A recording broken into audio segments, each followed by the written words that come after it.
Hey, what's up, everybody? Welcome to Hang. If you can hear me, can I get a thumbs up, please? Raw Dog. What up, Raw Dog? Good to see you. What's up, Brandon? I see you too. Hey, Trevor. Kenyon. Gerard. I see you guys. Thank you, guys. Yep, you already got a shout out, Trevor. That's what's up.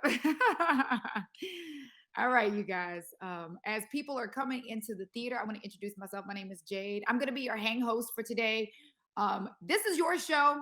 This is your show with our celebrities. So whenever you guys have questions, feel free to ask your questions. I want to make sure you get the most out of your hang experience today, okay?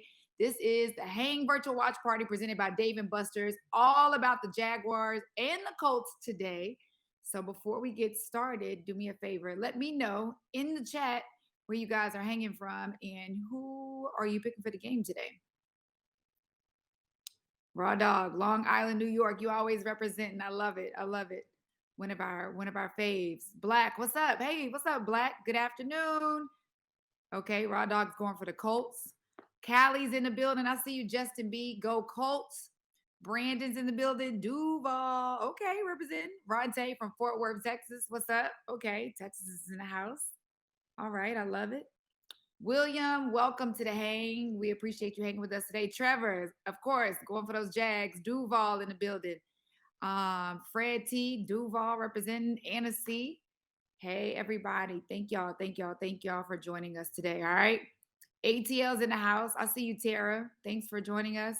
All right. So let me tell you how you're going to get the most out of your hang experience. All right. For my VIPs, if you are a VIP, you're going to notice a call out next to your name. It's going to say VIP. Turn your cameras on. Stay on mute. But if you have a question, please put it in the chat. And what I'll do is I'll call on you to ask your questions. That way everybody's not talking at the same time. If you don't see VIP next to your name, it's still all good.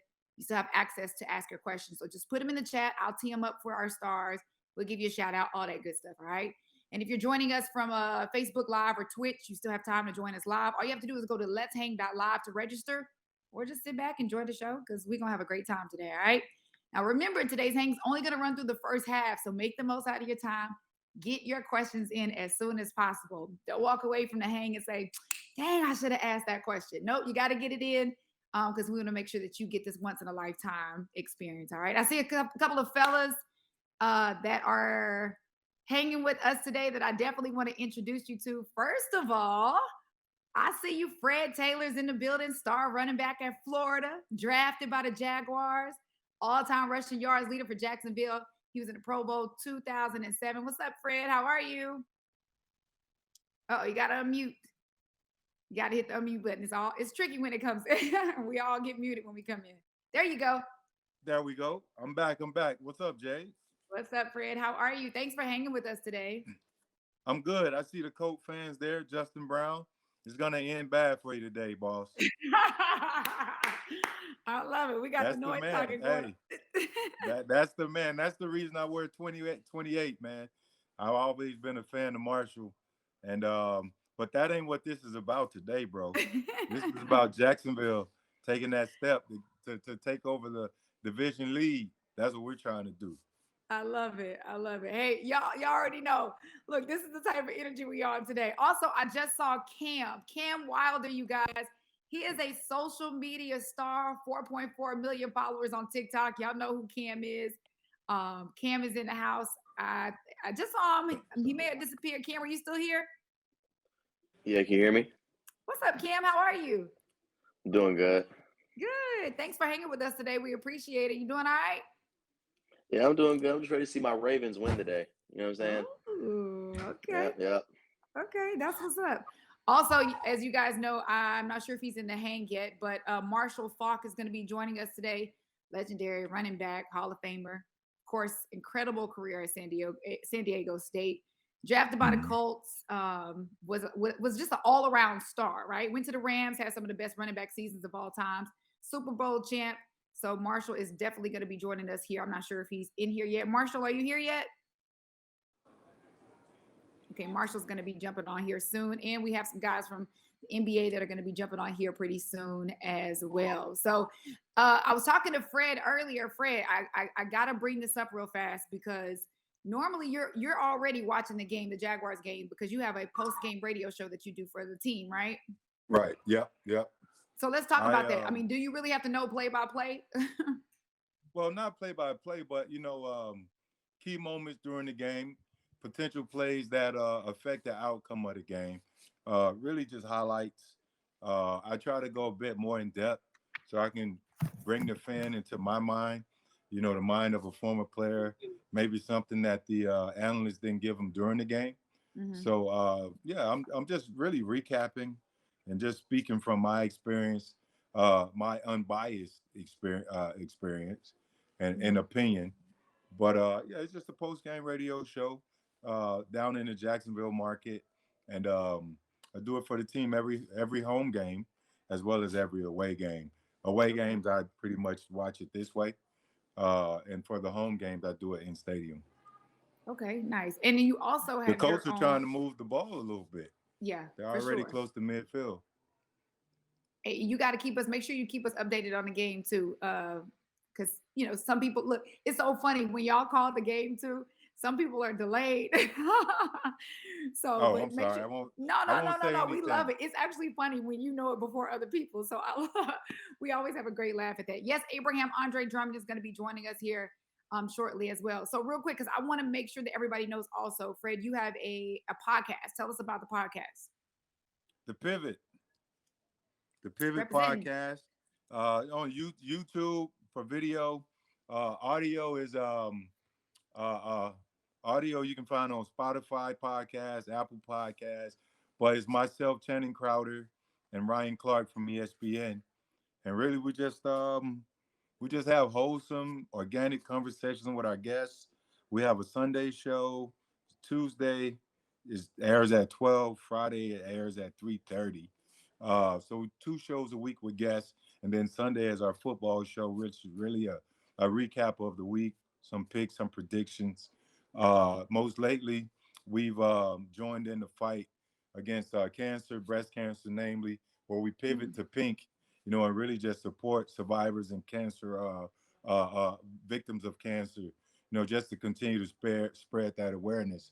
So we're doing a little bit of everything. And then later in next year, we'll be supporting lupus, try to bring some awareness to that as well. But we have a pretty good podcast. It's honest, it's we show vulnerability, Yeah.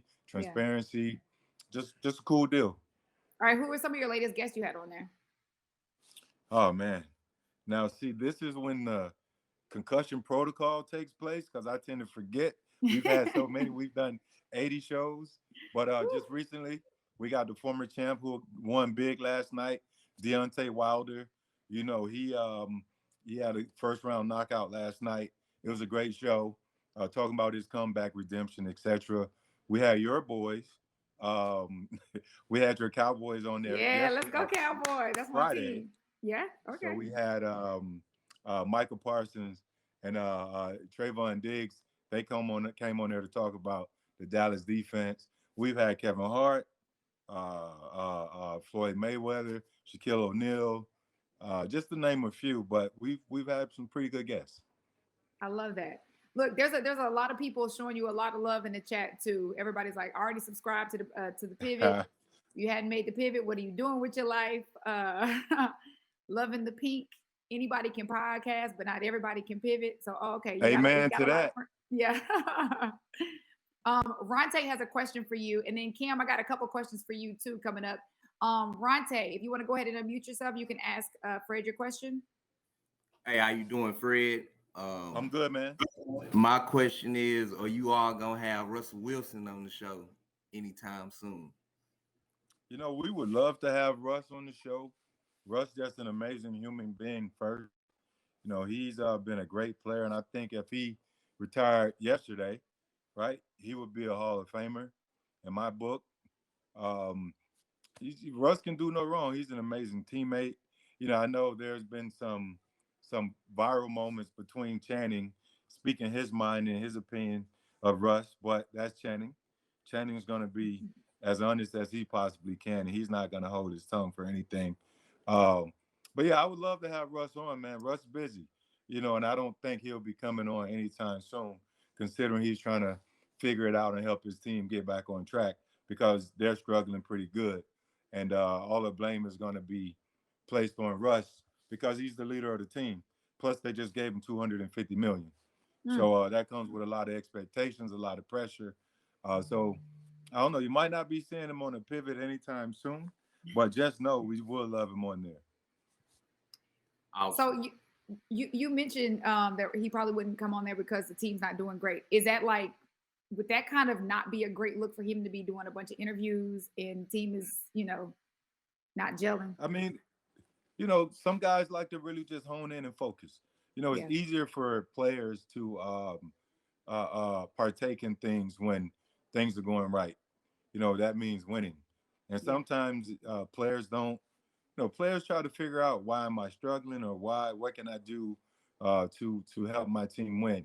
And if it's maintaining a certain focus, then you try and minimize all distractions. Yeah. Coming on our podcast has no upside in helping his team win. It could be some moments that, whatever he said could be a distraction. People pull and they poke and prod, especially when if they find themselves, they find your back against the wall, people will jug at you. They'll come for you. So people can kind of magnify, certain conversations and run with it all for nothing. And now that's additional baggage and distractions, and that doesn't help. So I wouldn't expect Russ to come on during the season. That's all right. We're going to get him on after the season. He definitely is going to be on a pivot. We're going to speak that into existence. Oh, yeah, sure. we're working on it. Yeah. Him and Channing, they got to talk like men about, Channing's comments. But I don't know. Hopefully we can figure it out. That would be nice to have them both on at the same time. Look, that might. Oh, without a doubt. For sure. Without a doubt. Absolutely. Hey, you guys, don't forget, put your questions in the chat, whatever questions you have. As you see, we will let you go in live, especially if you have that VIP next to your name. If you don't, I'll tee up the questions for you. So we do have Cam Wilder on here as well. Cam, I know you're an NBA guy, but you say you're a Ravens fan, right? Yeah. Okay. So you did your thing balling. A lot of people sleep on you. You were a pretty great baller. You got a little something. Cam, we see you doing your thing. Man, so listen, people be saying that I do good, but a lot of people say I'm ass because my team's not too good. You know what I'm saying? But I'll be doing my little thing sometimes. Okay. Well, next week is the official start of the NBA season. Have you been watching all the preseason games? I have. And the only team I'm worried about is the Sixers because James Harden is the best player in the league. You know what I'm saying? So I'm hoping they win a chip this year. Okay, that's what's up. So 4.4 million followers on TikTok. That's no easy feat. A lot of people think you guys just jump on there and do whatever you want, but that's strategically planned out. It takes a lot to get that amount of followers. Let's talk about that. What is the backside of being a social media influencer? The stressful side that a lot of people don't even realize. It's definitely the grind, like posting videos when you don't want to. I know when I first started, I was posting like 3 to 4 videos on TikTok every single day. Nowadays, I kind of, slack off because I kind of got where I wanted to be. But starting off and trying to build yourself, it's just posting every single day, and you have to if you want to grow. That's the hardest part.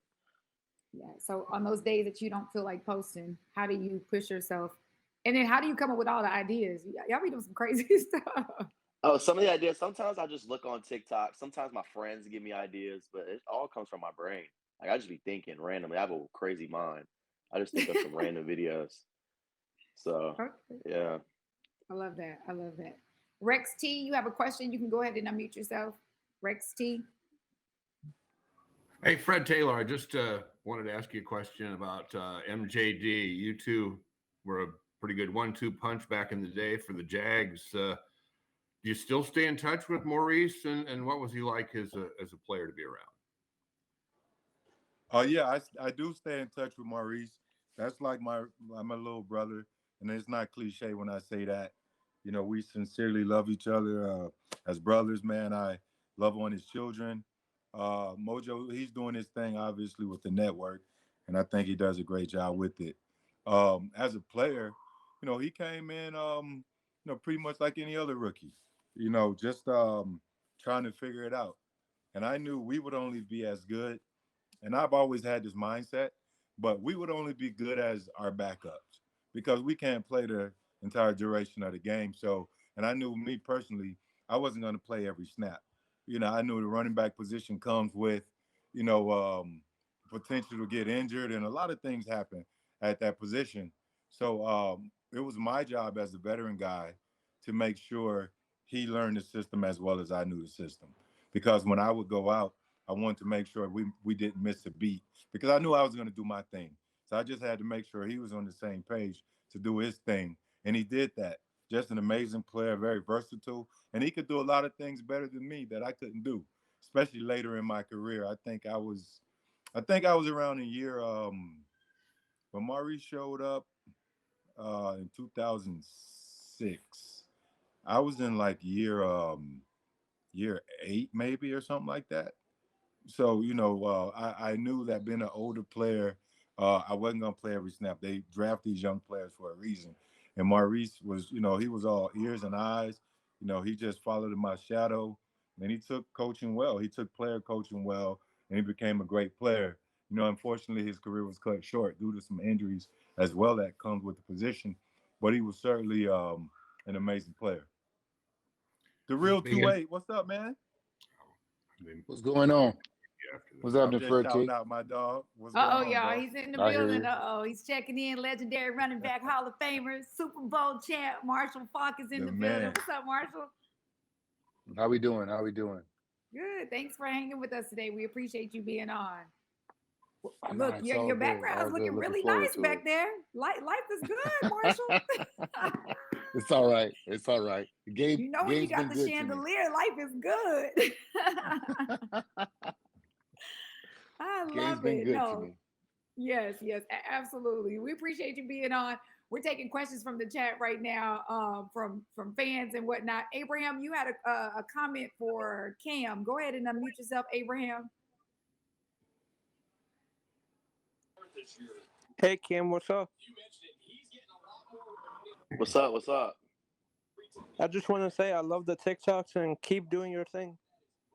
Appreciate you, bro. No problem. Tamara, you can go ahead and unmute yourself. You can say hi to Marshall yourself. Go ahead. Tamara or Tamara. I'm sorry if I'm mispronouncing your name. Hello. Hello. I remember you, Marshall Faulk. Oh yeah. It's been I some met time. you when you were Thanks with for the St. remembering. Louis Rams. Yeah. Yeah. I got your autograph How's it going? with Kurt Warner and all of them.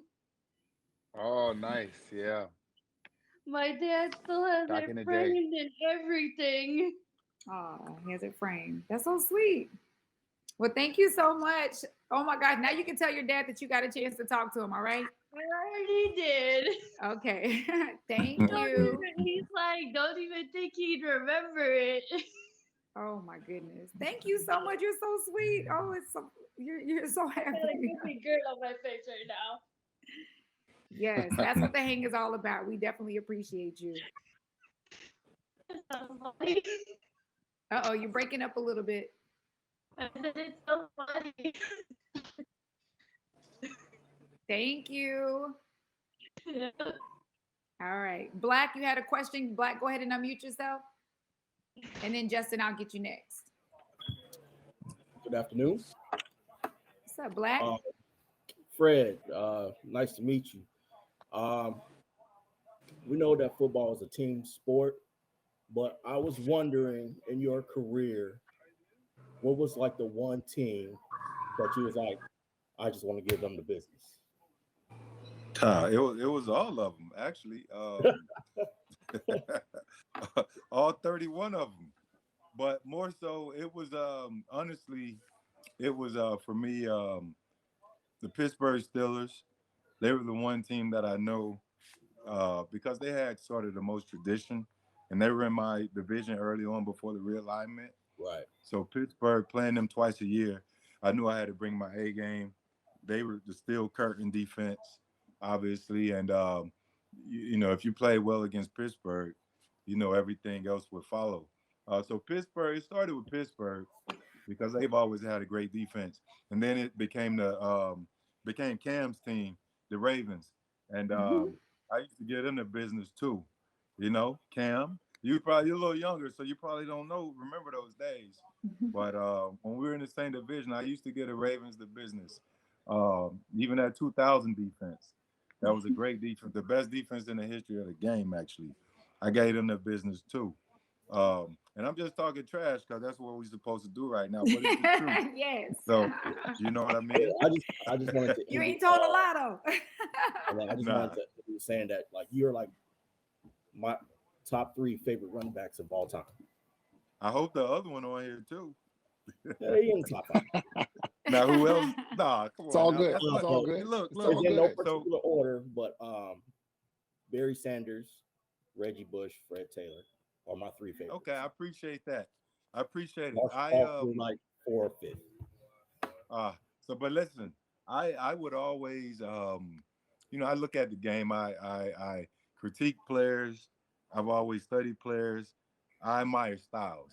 You know, they could say, well, Nick Chubb is the best back in the game, or Derrick Henry, right now, speaking of the young guys, those guys are great players. Don't get me wrong.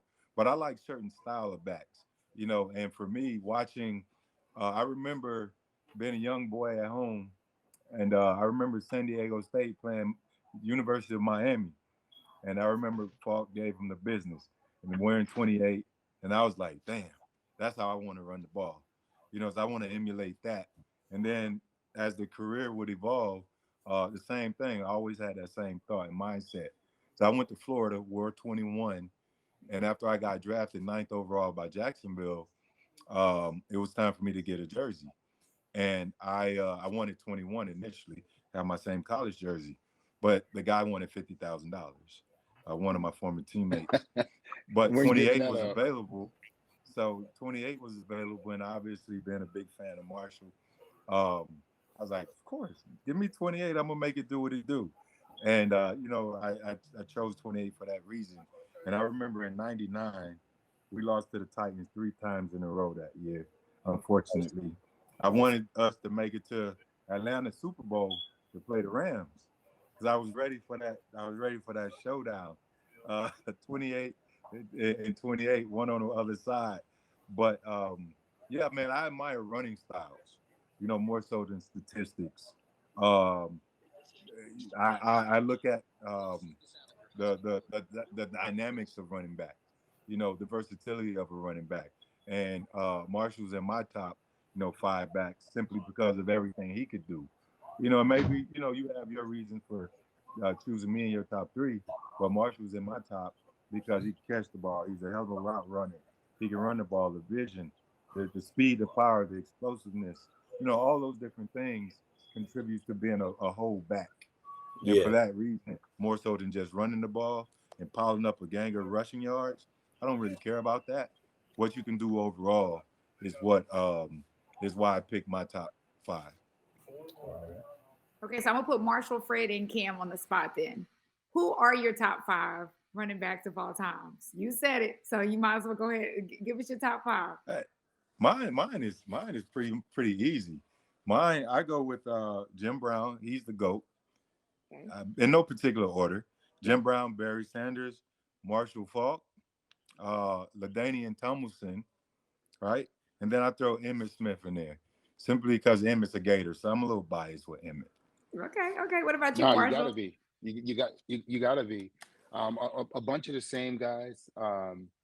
Jim Brown. Great I put Walter Payton in there. I have to put Walter Payton in there because before Walter, if you were less than 225 pounds, you couldn't play running back. People don't That's a really fact. understand. And I always mess with Jim Brown because I tell Jim, I was like, Jim, your offensive, there was defensive linemen smaller than you. So I used to always give him smack, but I respect just what he had to go through in order to play in the game. But Jim, Walter, Barry, Emmitt, and I loved watching Eric Dickerson run, man. That number 29, number 19 when he was at SMU. Eric was just he made running the ball look so pretty. Those guys, I'm a little bit older. And I got to watch those guys when dotting the I, being in the tailback, it was like student body right, student body left. I watched some guys really get after it. I always say this: back when they played, if your quarterback threw the ball 25 times a game, you were losing. I mean, they were going to run the ball 30 to 40 times a game, and you had to have a running back if you were considered a team that was going to have a chance to win in the NFL. So those are my guys. A little bit older, but still a good list. That's a great list. A great Cam, what list. about you? Cam, you're gonna do it for the younger fellas. Cam, Yeah, who's in your top I'm a five? little, I'm a little younger, so I don't know. I watched Jim Brown, not really. I only watch highlights. Most of these guys only watch highlights. But my number one is Eric Dickerson. So I did watch a lot of Eric and Dickerson highlights. I play a lot of Madden, so I had to see how good he was in Madden. How the hell is he so good? I watched his highlights. He was really nice. So Eric Dickerson, Barry Sanders, of course. Number 3 is going to be Ray Rice, always. Ravens fan. Probably definitely Walter Payton, and my last. New recency. I'm gonna go Derrick Henry. I love Derrick Henry. Okay. Good list. Great list. I love it. All right, Justin B, you can go ahead and unmute yourself. You say your 7-year-old has a question. Justin, if you want to unmute yourself. I'm unmuted, I think. How's it going, There you Marshall? go. Hi. How's it going? It's going great. I'm a SoCal kid in 1994. I fell in love with the Colts because of you. So I'm sending the legacy here with the 7-year-old, and she had a question for you. But Nice. also a San Diego State alumni. Go Aztecs. I have over 100 of your rookie cards. I'm telling you, you are the number one running back ever. So these guys that are saying these other people, no, not true. It's you, buddy. All right, go for it. Ask. Thank you. What was the hardest team you played as a Colt? When I was a Colt, the toughest team to play against was always the Buffalo Bills. At the time when I got drafted, the Buffalo Bills, I think they were on their 4th, and people don't understand this. They won 4 straight AFC championships and went to 4 straight Super Bowls. Winning a Super Bowl is hard, but to get to 4 Super Bowls, to get to 3 back-to-back after losing is hard. And the defenses that they had, watching, they used to do this when they played their home games. Up on the screen, they used to show like a herd of buffalo stampeding, and they used to play it, the noise, and it used to vibrate through the stadium. And it was just always a fun, cold atmosphere.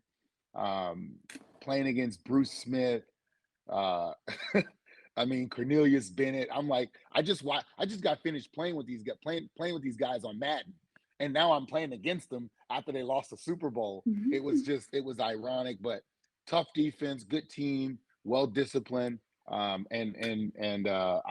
think one of the best dynasties that will never get called a dynasty because they didn't win Super Bowls. Fact. Good answer. Thank you. What do you say? Justin, tell us your baby's name. What's your name? Ellie. Ellie. This is Ellie. Pleasure to meet you, Ellie. Hey, Justin. Thanks, guys. Justin, I got a question for you. Can you hear me? Yeah, I can hear you. All right. Yeah. So, were you a Colts fan back in 2006 when Maurice Jones-Drew and I had over 380 yards rushing against the Colts? The answer is yes. I remember that like it was yesterday. Thanks for that remember. But we made you better, right? Didn't we make your team better for the playoffs? I had a question on that. You did. Who said they had a question? Trenton, go ahead, Trenton. Look, I didn't mean to chime in on you like that, Freddie T. But listen, man, that was the greatest moment of my life. I've been living in Duval County for my 31 years. And that combination that y'all put together that year, oh my God.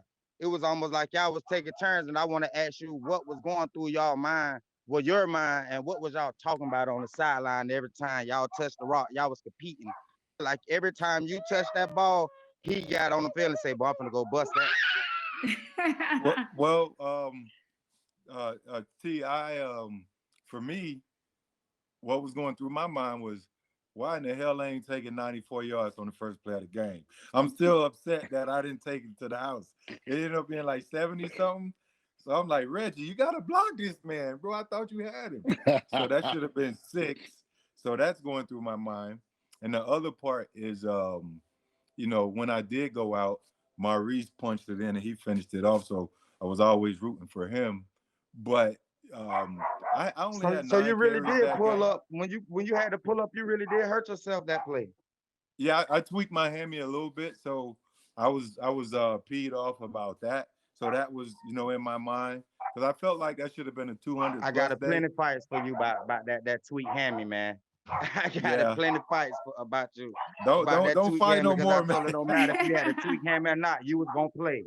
I told him you gonna Nah, play regardless, whether you had a tweet hammy or not. You was gonna play, and you're not going down on the first tackle, no matter what. that's what I tried to do. Try not to do is go down on the first tackle, but I tweaked it that play. So really, for the rest of the game, I was frustrated that I couldn't get out there and get another piece of that. That was like community situation. All the boys hitting. So it's Man, you was a dog. That's a dog. It take a yeah, it dog to was do crazy, that, but man. they You was got a better. dog. You know what? Hey, man, I just want I to was thank you kidding. for.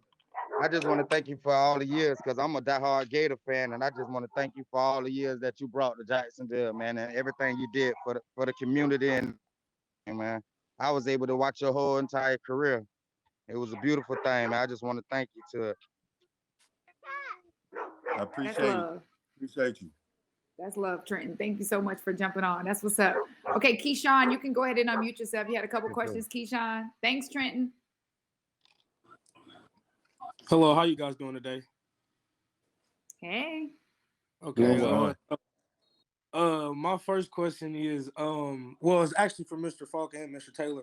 So coming up, starting like as a black child going through the things you went through, what were some of the things that went through your head that just made you push through and say, I'm not gonna give up, I'm gonna continue to keep moving? Because that's something I've struggled with. I'm only 20, I'm a young teen, so I'm still trying to learn that myself. What's something that that kept you pushing and kept you going for yourself? Great question. Okay, so you want me to go first? Go ahead. Go ahead. Really, my motivation for me has always been changing the life of my grandmother. My grandmother raised me. I saw her struggles, so I wanted to make sure that however I can help her, regardless if it was football or not. I wanted to make sure that I just didn't quit. I made I was a knucklehead. I wasn't always clean cut. I would sit here and I would be lying to you if I said I always had my stuff together. I didn't. There were moments where I was a knucklehead. I did stupid stuff like any other teenager, young adult, and that happens. You go through those things in life. But I knew there was something greater for me. So when I decided to clean up my act, things got better. I stayed close to my religion, and I always sort of reached to that, for guidance. Never knowing what would come of it. I made sure I got me a mentor, someone that I trusted, someone who's experienced these same things that I've gone through. And we're talking, have conversations. We just say, be patient, continue to pray, continue to meditate, and just try your best to do things the right way. So you just got to have a mindset of positivity and optimism. If you watch the podcast, I'm always giving people flowers, while they're alive. I'm always showing love. I'm always optimistic, but I do understand the reality of being optimistic and just sort of living in a fantasy, right? But at the end of the day, I would say I would never quit. It's cliche, but you can't quit. You got to find something that you actually love. And sports was my outlet. It was easier because I came up in the game of football, uh, always around the game. I love competing. I just wanted to compete to make sure my grandmother was taken care of. And fortunately for me, I didn't get kicked out of school like I almost did, and things worked out. So Yeah, man, just stay positive in everything you do. Yes, sir. And I definitely love the podcast. I love everything you guys do. I've been watching it since before you guys split up the first time, but I still watch both podcasts. Both you guys talk about meaningful things, and it's actually been a great help, watching your podcast. I learned a few things, and it taught me a few things, how to take things as a man. And so I actually do appreciate you for the podcast. I love to pivot, continue to do that. I'm grateful for everything. I also want to thank Miss Jade and also everybody who's on here, like Marshall Faulk, Mr. Faulk, and other people like Cam Reddish. I want to thank you guys for taking the time to create this platform so people can talk to you. You guys could have charged for this, and this was a free thing. So, I take things like that into consideration. So I do want to thank you guys for that also. Keyshawn, we love you. We love you, and we appreciate you hanging with us and getting on here with us. Seriously, like we love every person that shows up every single time. And the fact that you get on, you ask your questions, like that means a lot to us too. So we can't do it without you guys, right? So thank you for showing up today. Yes, Marshall, I want you to. I want to go ahead and give you a chance also to answer that question that Keyshawn asked about. Look, the reality is life is tough. It is, and I'll be honest with you. I didn't meet quit, and I haven't met quit in my life.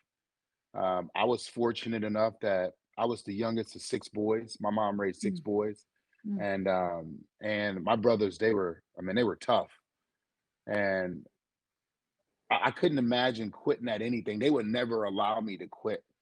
My mom there's just one thing in her that she had, like, if you started the sport, if you started the project, you're going to finish. Like there's no not finishing. And one of the things that I think about, because sometimes you have to dig deep to find out, like, why are these things deeply rooted in me? Why am I like this? And for me, I went back, and both of my parents, they worked their butts off for us to have what we had. My mom worked 2 and 3 jobs. My dad drove trucks, and watching him sometimes pull up to the house and just sleep in the truck. He couldn't make it in the house. And my mom working 2 or 3 jobs, coming home, soaking her feet, going to the next job. I couldn't think about sports in the matter of quitting. I remember playing in games, the score is lopsided, and they want to take you out, and I'm like, this is when I want to play. Like, this is when I want to play. I want to play now, so you can see that whether we're winning or losing, it's the competition and loving to play the game that drives you. Now, transfer that into life. It's not when you're up and things are going great, life is at its best. It's when things are not going well, and you got to fight through the adversity. And on the other side is what you want, and you get there. You being able to now transfer that from you to someone else, whether it's your kids or inspire somebody. A lot of people in life don't understand what having impact is all about. And yes, playing sports, you watched us. The impact isn't that. The impact is whether it was our parents, our grandparents, our older siblings, our coaches. They instilled something in us that allowed us and gave us the fortitude to go on and become a professional athlete. How do we then give that back to someone? Because it can't stop with us. And so just in quit, a very small word that has a big impact on life. When you quit and you meet quit one time, it's now in your life for the rest of your life, and it becomes an option. And I just don't know it. I never met it. It has never been an option for me. And that's my approach to the word. That's all it is just a word. It's just some letters that mean they're irrelevant to me. Yes, life gets hard. It's going to get hard. It is hard. Now, and I'm not even talking about to be successful. I'm just talking about to live. It's hard. But man, it's an honor and a pleasure that we get to do it. And we get to do this and have these conversations. Yeah, I love that. Yes, sir. Appreciate you guys. Keyshawn, thank you so much for jumping on today. And just think about it. If you would have quit, we wouldn't have ever gotten a chance to meet you today. And you've been a blessing to us. So thank you so much. We appreciate it.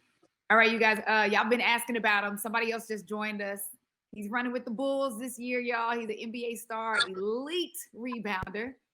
He's a Hang alum. Dre is in the building. Andre Drummond. Yo, what's What's the up, word? Dre? What's the word? Going on? Drum, what's up, man? What's going on? Big Thanks man. for hanging with us. We appreciate you always being on. They've been asking about you in the chat, so we're glad you finally got a chance to jump on with us. All right, so real quick, you guys, we have tons of questions in the chat, which I love. Keep putting your questions in the chat. I'm gonna get to them. Isaiah, I got you coming up next. After that, we got Ronte. But it's time for us to do a power trivia, a Dave & Buster's power trivia question. So again, put your answers in the chat, and one of our Hang support team is actually going to announce in the chat who the winner is, okay? So go ahead and put your answers in the chat. I want to remind everybody, Dave & Buster's is where winners watch, and that's because they have the best seats available. We're talking 40-foot wide wow walls, high-def TVs. They provide the ultimate game watching experience, and tons of other high-def TVs in addition to the wow wall. So Dave & Buster's also has every single professional and college football game available. All right, our first power trivia question is, which former wide receiver is Fred Taylor's cousin? Is it A, Andre Reed? You can't answer this one, Fred. B, Terrell Owens. C, Santonio Holmes. Or D, Tim Brown? Do I get to play too? Yep, you sure can. Woo! But I think we already got a winner, though. That was fast. I'm going to let you Yeah, give the that answer, Fred. Who is your cousin, Fred? Let me get like 3 more answers. Let me give them my opportunity. Let's see. They hit it out the park. Tone, Super Bowl MVP, baby. It runs in. Well, I can't say it runs in the family because I ain't getting fucking MVP. Excuse my language. But That's all right. yeah, Tone is my younger cousin, man. Ohio State. OU. Okay. Love it. Come on, man. So do I get the card too? Cause I answered that right. Yeah, but you didn't answer it first. You were too slow, Dre. They was answering it before you said the rest. They really were. Right, they damn sure were, right? You should have said his my name God. last. All right, Isaiah, you had a question. Go ahead and unmute yourself, Isaiah. Hear me? Yes, we can hear you. Okay. My question's to Freddie T. I was wondering, did you think after starting your second career, as you call it, you'd be gaining more fans, even though you're no longer in the league? I really never looked at it for that reason or even cared about it. It just comes with the territory. You know, there was a while, man. The world has changed, right? It's almost upside down and totally different than what it used to be. You know, people would laugh at the thought of being a YouTuber or some of that nature, right, as they would call it, or an influencer. But really, that's the direction of the world. And with the pivot, and the old podcast, I'm Athlete. You know, people like content. People like information. People, you know, they like to hear about other people's experiences, and it's just been fortunate to be able to do a podcast and give back some good information and share our experiences, and really through positivity, like I was saying before, transparency and vulnerability. But to answer your question, I never looked at it for that, never jumped on it for that. It was just being in the middle of a pandemic, bored at home. And at the time, B. Marsh just stopped by my crib and said, yeah, what y'all think about doing a podcast? I'm like, cool, anything to get out the house. I don't care. I'm tired of being at home. So we started I'm Athlete. Then that happened. Then the breakup happened, unfortunately. And we started to pivot. So that was all God that pushed us in that direction. And now the pivot, you know, we just doing our thing. And as that continues to grow, the fan base and the followers and all of that grows. So, yeah, but I never looked at it for that reason. I just wanted to say thank you. Fred. Because... Hey, Fred. Hold on 1 second, Isaiah. Hey, Fred. I think it's the transition of being able to kind of stimulate conversation and right. and to kind of kind of organically grow your fan without the fan being packaged and with a certain description of how you see us. Correct. And now you get to have the relationship with the fan without the middleman. It doesn't have to be the NBA. It doesn't have to be the NFL. And not only Right. that, you all now get the back in the day when we first played, if a story got written about us, that's all you heard. We didn't have a way Correct. to come tell you, no, here's how it really happened. There was never you only heard the team or the beat writer version of the story. You never got to hear our version. And so it's really changed the dynamic and kind of Right. brought us closer to the fan in a sense.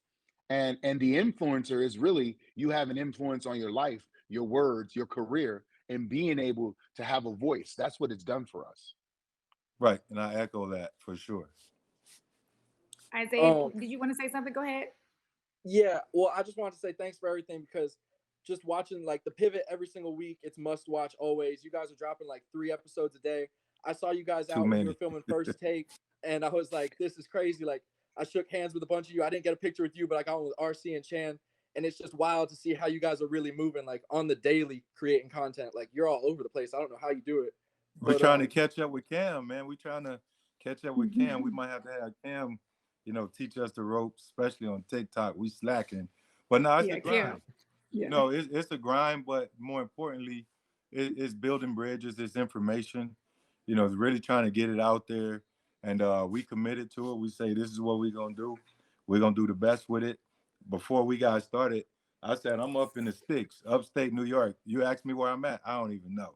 But I'm at my producer's place, and she set me up in the corner here and got me hooked up so I can do this and knock this out. But before this, we did the Pivot to Pink walk, talking about breast cancer, cancer awareness. That was great. It was like 3 miles, probably 2,000 people out there, 8 o'clock in the morning, 30 degrees, cold as hell. But we made it happen because we committed to it, just like we committed to making the pivot big. okay, then I have one last quick question to you and Marshall. Looking at the Jaguars' current running back stable and everything, obviously you're one of the greats. I saw in the episode with you and Eric Dickerson, he was saying in college and everything, you could really see when a guy is gonna be that dude when he gets into the league. Looking at ETN, he's a fellow first-round draft pick like yourselves. I was just wondering, do you think that he's got that in him? He's a receiving back, much like Marshall Faulk was. Like you guys, you're really trendsetters. I just wanted to know what you thought about the whole Jaguars backfield. I like them. I like that they have a dynamic duo, change of pace between those two guys. ETN, he's more dynamic than JR, although both of them can catch the ball well. They both have soft hands. I just think Travis is more explosive, whereas JR is downhill, one cut and go. I think Travis has the better vision, overall. I would like to see both guys practice better ball security, and not putting the ball on the ground. There have been a few chances during the season, a few times during the season, they've carelessly placed the ball on the ground. I like to see them hold on to it a bit better. But they have a good situation there. Unlike back in the day, myself, Marshall, guys that came up during our era, we had to be every down backs, right? You had to get out there and you just had to get it from the mud. Nowadays, they can, flip these guys. One, they don't want to pay them. That's the big thing. They don't want to pay them. They question the durability. So they have an excuse not to allow the guys to play every down unless you're just a dog, like a Jonathan Taylor, who, I want to see him play this game, but I ain't going to cry because he's not there because it gives us a better chance to win it because he's a dog. But yeah, man, dogs going to make the coaches play him. But those guys, they're in a good situation, and competition going to make them better. They got to compete, and the best man going to get more opportunities. Well, looking back, do you wish you would have had more of a, like, throughout the entirety of your career, even going back to like college, do you wish that it wouldn't have been so one-dimensional as far as you had to be a 3-down back? Just because you did earn the unfair nickname, Fragile Fred. Like, it's not fair, but you know what? That do you think it would have helped you career-wise? It comes with the game. I would never take that back. That's just how I ran. That's just how I played. I did some things as a young player that I didn't give myself a fair chance to stay on the field every play. From hanging out, not taking care of my body every time. and as I grew older, I learned how to do those things, and it extended my career. But I'll never have any regrets about my career, considering the average lifespan of a player is 3 years. I played 13 years. Regardless of how many games I played total, I got it in. Just to have my name in the conversation with guys like Marshall and the all-time greats at my position. I finished ranked 15th all time. If I know if I didn't have injuries, I'd probably be higher on that list. What it is. And still being able to be in a conversation of Hall of Fame talks, etc. The guys I played against, they would say the type of player I was. So that's just the way things go. I might be the Tracy McGrady of the NFL. Just sum it up that way. Fuck it. Right. That's pretty good right there. Yeah, that's You pretty feel good. me? Pretty good right there. So we'll see how it And when goes when it's time to go down. Yeah, All right, real quick, I want to just say remind this, everybody, make sure you get your tickets now for next weekend, you guys. We have a hang that will be live. It's our first baseball game of the season.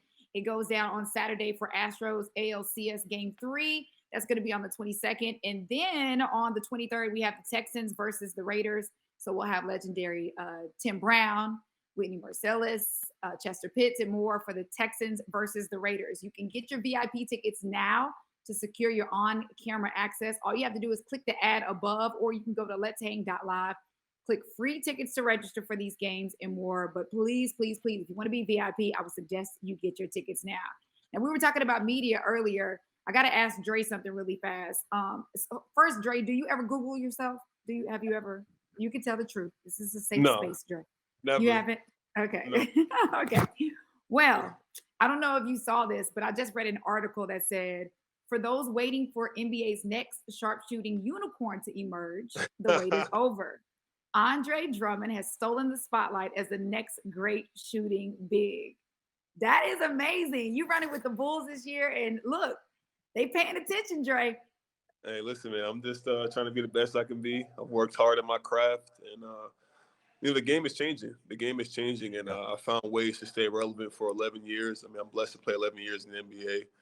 And the game is changing to the point where I'm kind of forced to have to take these open shots. So I've worked on this since 2014. So just have a team believe in me to shoot that shot with confidence is amazing for me, because I've worked on the shot. It's not like I'm just shooting this to shoot it. Like, I've shot that shot more times than I can imagine. I just never done it in live games. So to have a team tell me to shoot that shot when I'm open, you have no choice but to shoot it with confidence. Yeah, but unicorn, I love that. You're a unicorn, Dre. I've been a unicorn. Hey, Dre, I gotta ask you this. Dre, I gotta ask you this. Back in the day, when they called the big man like a stretch 4 or stretch 5, that was kind of a weak term. And now you kind of have to be a stretch 4. You got to be. You can't play in the game, right? Yeah. So how different is that?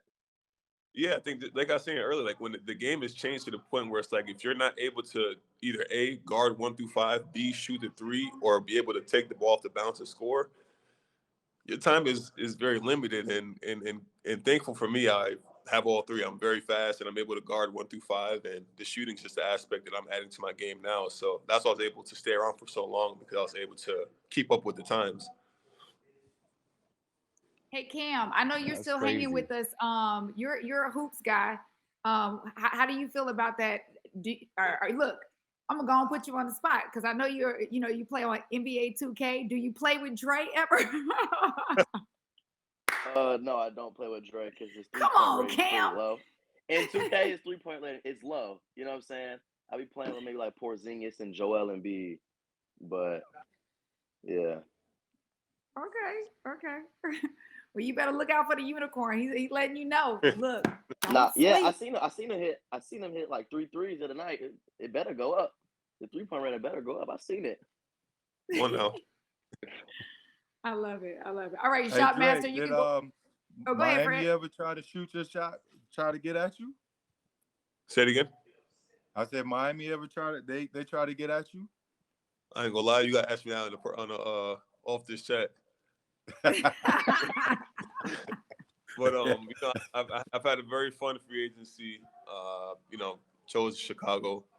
I'm Right. definitely happy to be here and excited to be here. It's a good opportunity for me to do something special here.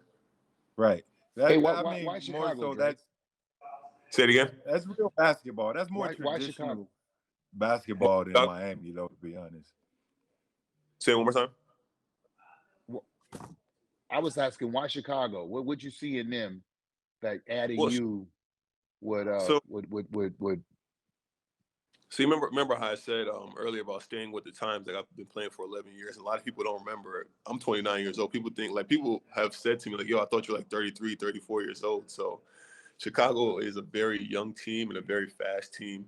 And for me to come to this team and be able to play with them, it kind of rejuvenates the youth that I still have. You know, so for me to go to an older team who's more experienced and have older veterans, it kind of puts me in that veteran state where I don't want to be at. So choosing Chicago was night and day for me. I'm playing with guys that are 26, 27 years old, and guys that are around my age limit where I can build for the next 4, 5, 6 years with these guys. Strategic. All right, Ronte and Tara, I have not forgotten about your question. Shopmaster, go ahead and unmute yourself. And Ronte and Tara, I'll get to you guys next. Yeah, I had a question for Fred Taylor. I've been watching this Jags team, and I just wanted to know what is one of your criticism of this team. I felt like they, as being a Commanders fan, I felt like they gave the Commanders that win week 1. So I really want to hear your thoughts on what do you think they need to do to take it to the next step? Because I really feel like I felt like coming into this season, they were going to win a lot more games this season. And I feel like they still will. But what do you think is their weak spot and what do they need to correct? Well, I mean, it's the NFL, so I wouldn't say they necessarily gave the Commanders that game. That's the nature of the beast. It's pro sports. I understand what you're saying, though. I, for the most part, I felt like they should have won that game. But, you got to execute the plays you're supposed to execute, especially in crunch time. I can go back and call out the plays that beat them. And the good thing is when you can do that and call out 3 or 4 plays, maybe 3 plays that can beat a team, or you might look at it as the reason a team lost, that means they're competing.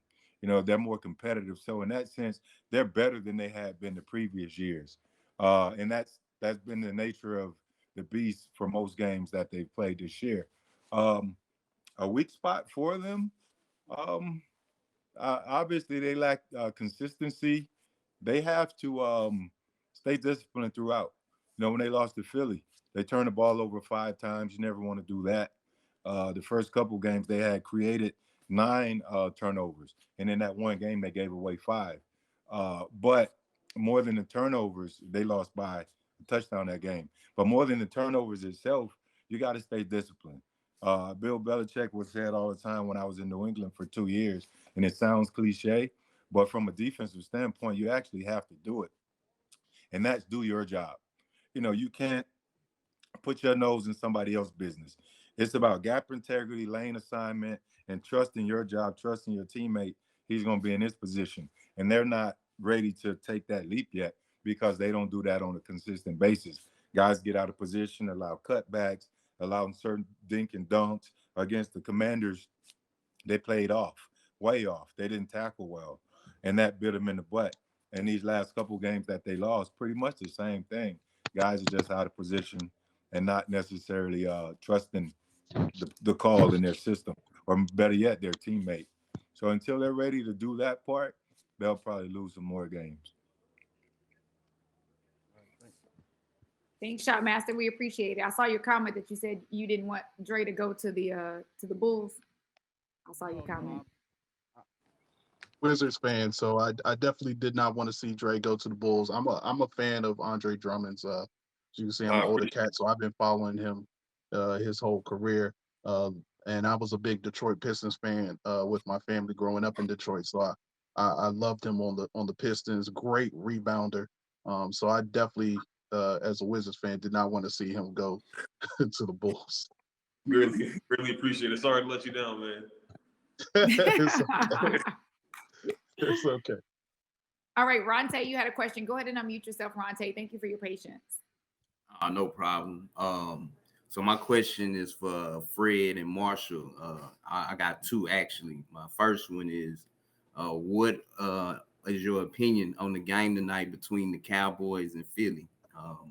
And my second question is, what advice do you all give to the younger players for on the field and off the field perspectives?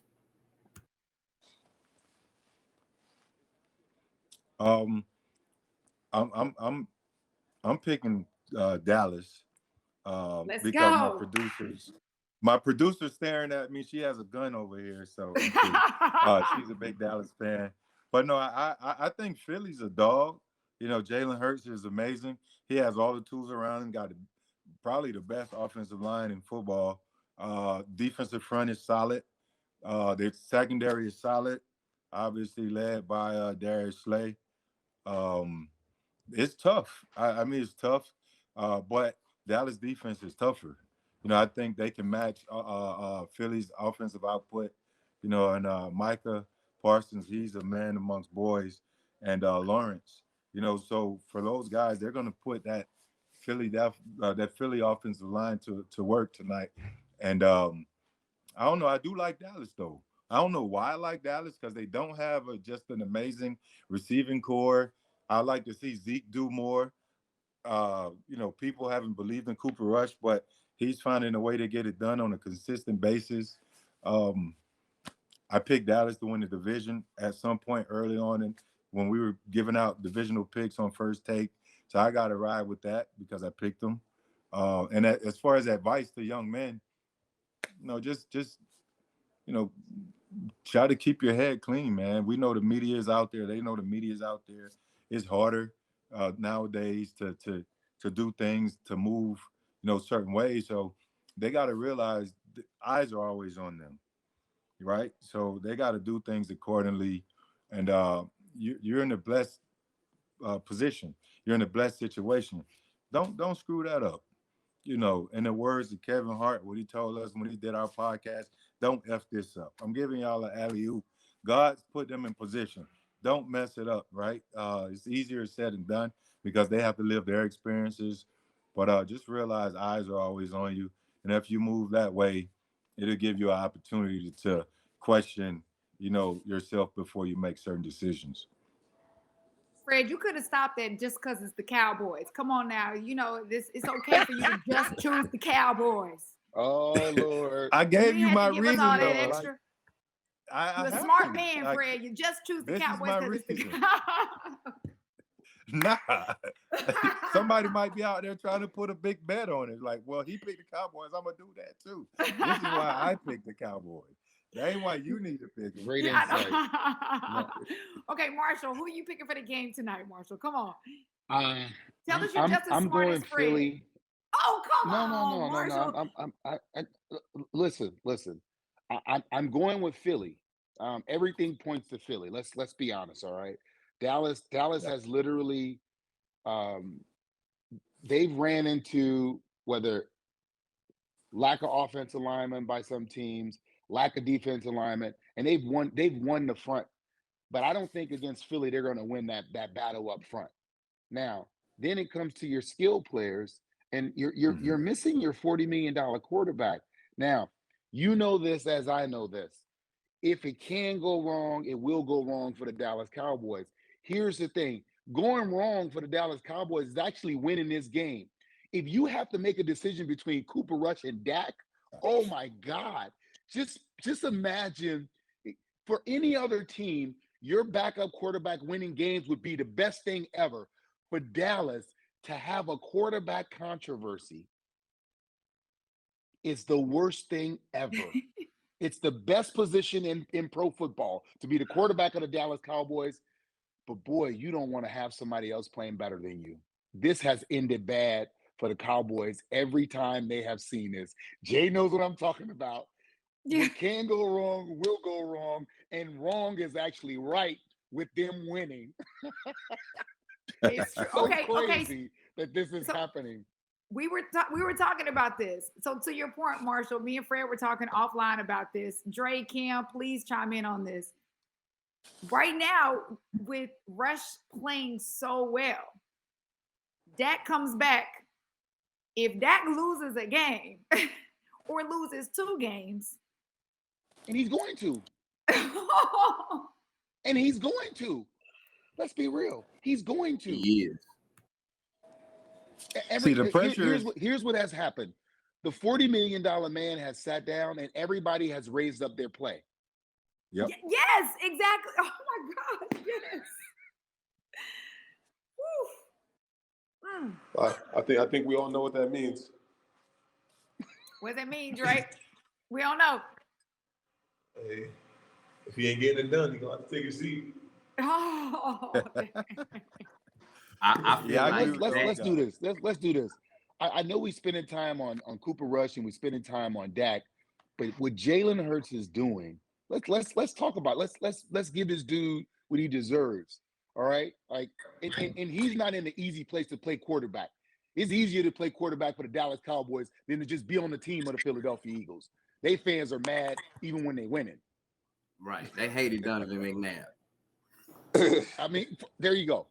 They booed Andy Reid. I'm talking. Listen, Andy Reid came back. We had the game, Kansas City Eagles. They booed him. I was like, "Are you kidding me?" Right. They got to win the culture over there. What he's doing, like what he is doing, it's like I marvel over the guy. Nick Saban benched him for Tua. He had to go to Oklahoma. Just think about what his path has been. And right now, to be where he is right now, I'm impressed with the guy's fortitude. When we're talking about quit, we're talking about what you got to deal with. You got to sit on the sideline and watch some other guy play in college. You got to go to another school, and then he can't throw, and now to be where he is in the most visible division in football, the NFC East, to be on top of the NFC. Come on now, Cooper Rush. Okay, fine. Dak, okay, fine. Let's give this man his props. He deserves it. That's definitely true. I just want to just echo with you guys what Dre and what Marshall said about Dak. The other guys that elevated their play, and the pressures on Dak, the pressures to get back early because he don't want to see Cooper continue to go at this rate, in my opinion. But he has been very supportive. He's still early there. He's doing everything that he's always done. He's just an amazing person and a pro. And he wants to get back out there. But when have you come back? When have either one of you guys come back from an injury and you were feeling better than you were prior to getting the injury? Never, right? So he's going to get back out there, and he's not going to be, if he was 100% before starting the season, he's not going to be that. So there are going to be some things that he's going to try to do that he probably just can't do. And it's going to frustrate him. He's going to try to make things happen. And there might be situations where he might even vent. And that wouldn't be advantageous for the team. And, I asked the guys that question offline, and they both were fairly mute because they're well-trained in media, young guys that are well-trained in media. And they didn't give me an answer to it. But I asked, how are you guys going to handle that adversity? When it does happen, what's going to be the morale of the team? Because it happened in Jacksonville with us when Byron Leftwich went out. David Garrard won 6 or 7 in a row. We entered the playoffs to play the Patriots, and they brought B. Left back in, and he threw a pick 6 and some other interceptions. We lost, and everybody was like, I knew he shouldn't have played. But it's going to be that way, unfortunately. Mm-hmm. Good. Ronte, I know you wanted to chime in on this, and you also had an earlier question, Ronte. Oh, go ahead, Marshall, and then we'll get Ronte. Jade, I was just about to say this is the worst situation for Dak. It is. The guy hasn't thrown for 300 yards. He hasn't thrown for 4 touchdowns. They're running the ball better. The defense is playing better. This is the worst case scenario for Dak. I feel bad for Dak. That's what I feel bad for. Because in the back of your head, you're like, you want the team to win, and you're like, but I don't want the backup to do well, but you want the team to win. For real. So let me ask you guys. That is a great perspective. So from an athlete's perspective, you want to see your team win, but let's just hypothetically say you're the guy sitting out and it's your replacement that is making things happen. is there a part of you while you're sitting on the sideline, or where you're like, you don't Yeah, want to wish you the damn team right. bad, but your human Yes. is kind of wishing the guy bad. Hey, listen, man. I remember my second year. I got hurt. We're on this playoff run with the Colts. Lamont Warren is in there. He carving it up. I'm like, I'm sitting there, and it's innate. It's in us. Jealousy and envy, it is in us. You have to control it and understand it's for the greater good. I'm pissed off. I'm saying to myself, the holes ain't that big when I'm out there. The safeties don't play that far back when I'm out there. And it's natural. But you kind of have to believe in yourself and the confidence, and there's a reason why I'm the starter. And when I get out there, I don't have to prove that. It's going to show. And that's what you have to do. But don't let nobody tell you no lie. You see somebody doing your damn job, you feel some type of way about it. That's real, Marshall. That's real. Dre?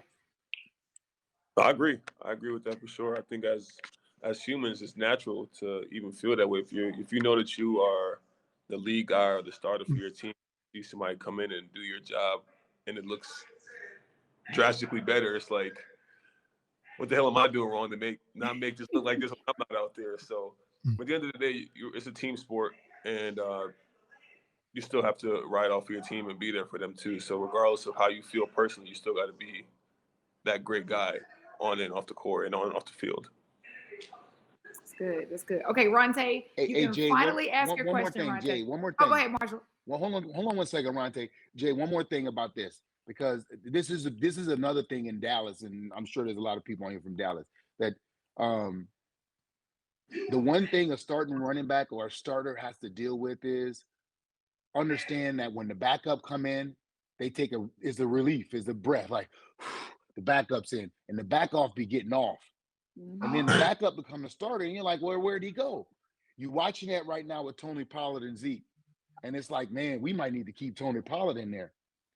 The backup, it ain't the same. They don't play the same when the starter come out. It's just different. I'm telling you guys, it's different. It is different. And I know I'm watching Zeke. I'm like, he has to deal with this right now, because when he come out, he like, damn, Tony Pollard gashing him. They ain't playing the same when Zeke go out. I want y'all to know that. I think to touch on that, it's like, I think as a starter, I feel like they don't have to give that much more effort because you're so superior when it comes to like your craft and what you do. Like, they don't have to give that extra block. They don't have to hold it just as long, or they don't have to do like the extra stuff to make sure it looks perfect because you're so good at what you do.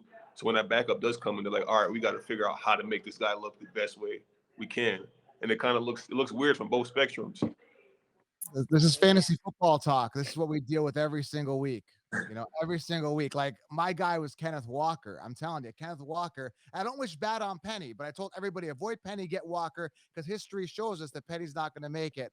And Kenneth Walker is doing well this week. And I'm not saying I'm cheering on the injury, but I'm happy Kenneth Walker is starting. And we go through this every week with fantasy as well. Yeah, that's Joseph Robert right there, fantasy football counselor.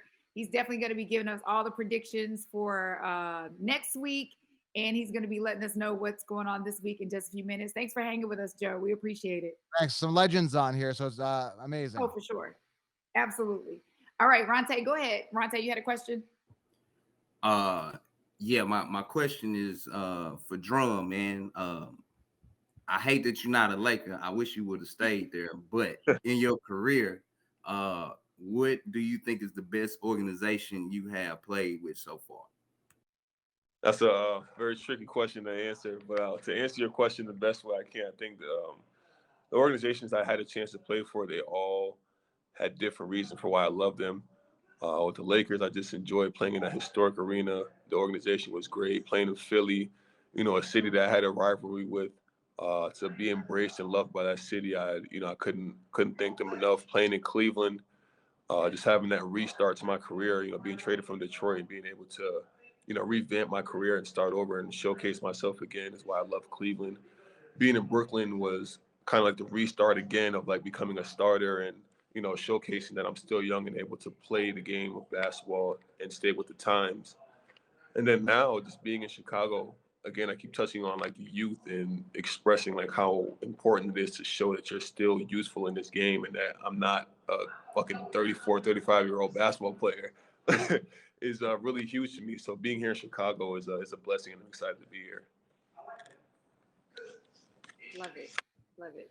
All right. We're gonna we have a couple more questions, but we're gonna do another power trivia question. Dave and Buster's gift card is I'm answering definitely before you call them okay, out. but you got to do it first, Dre. You have to answer first, so get your fingers ready. you got to answer it first. Okay. Real quick, before I ask the trivia question, I got to ask all the fellas. I got my Dave and Buster's wings sitting right here. They have buffalo, Cajun, spicy Korean, and more. I got to ask all the fellas on the chat. So Marshall, I already knew you were going to be lemon pepper, Dre. You give me lemon pepper vibes. That is so stereotypical. Okay, so Dre is a lemon pepper guy. How many can you throw back at one time? How many in one sitting? Say it again. How many wings can you eat in one sitting? I think it really depends on if I'm watching a game or not. I probably won't even notice it. I probably say like 12, depending on who I'm with. Like if it's a group, if it's a group of us, like I'll just get like a big platter and I'll just pick away at it. Okay, it's probably closer to 20. You just don't realize it, but we'll give you 12 right now. It's all good. All right, Cam, what about you? Cam, what's your favorite flavor and how many can you eat at once? I think Cam's still on here. Cam All right, he may have stepped away for a second. All right, let's see here. Fred, what about you? What's your flavor and how many can you eat at once?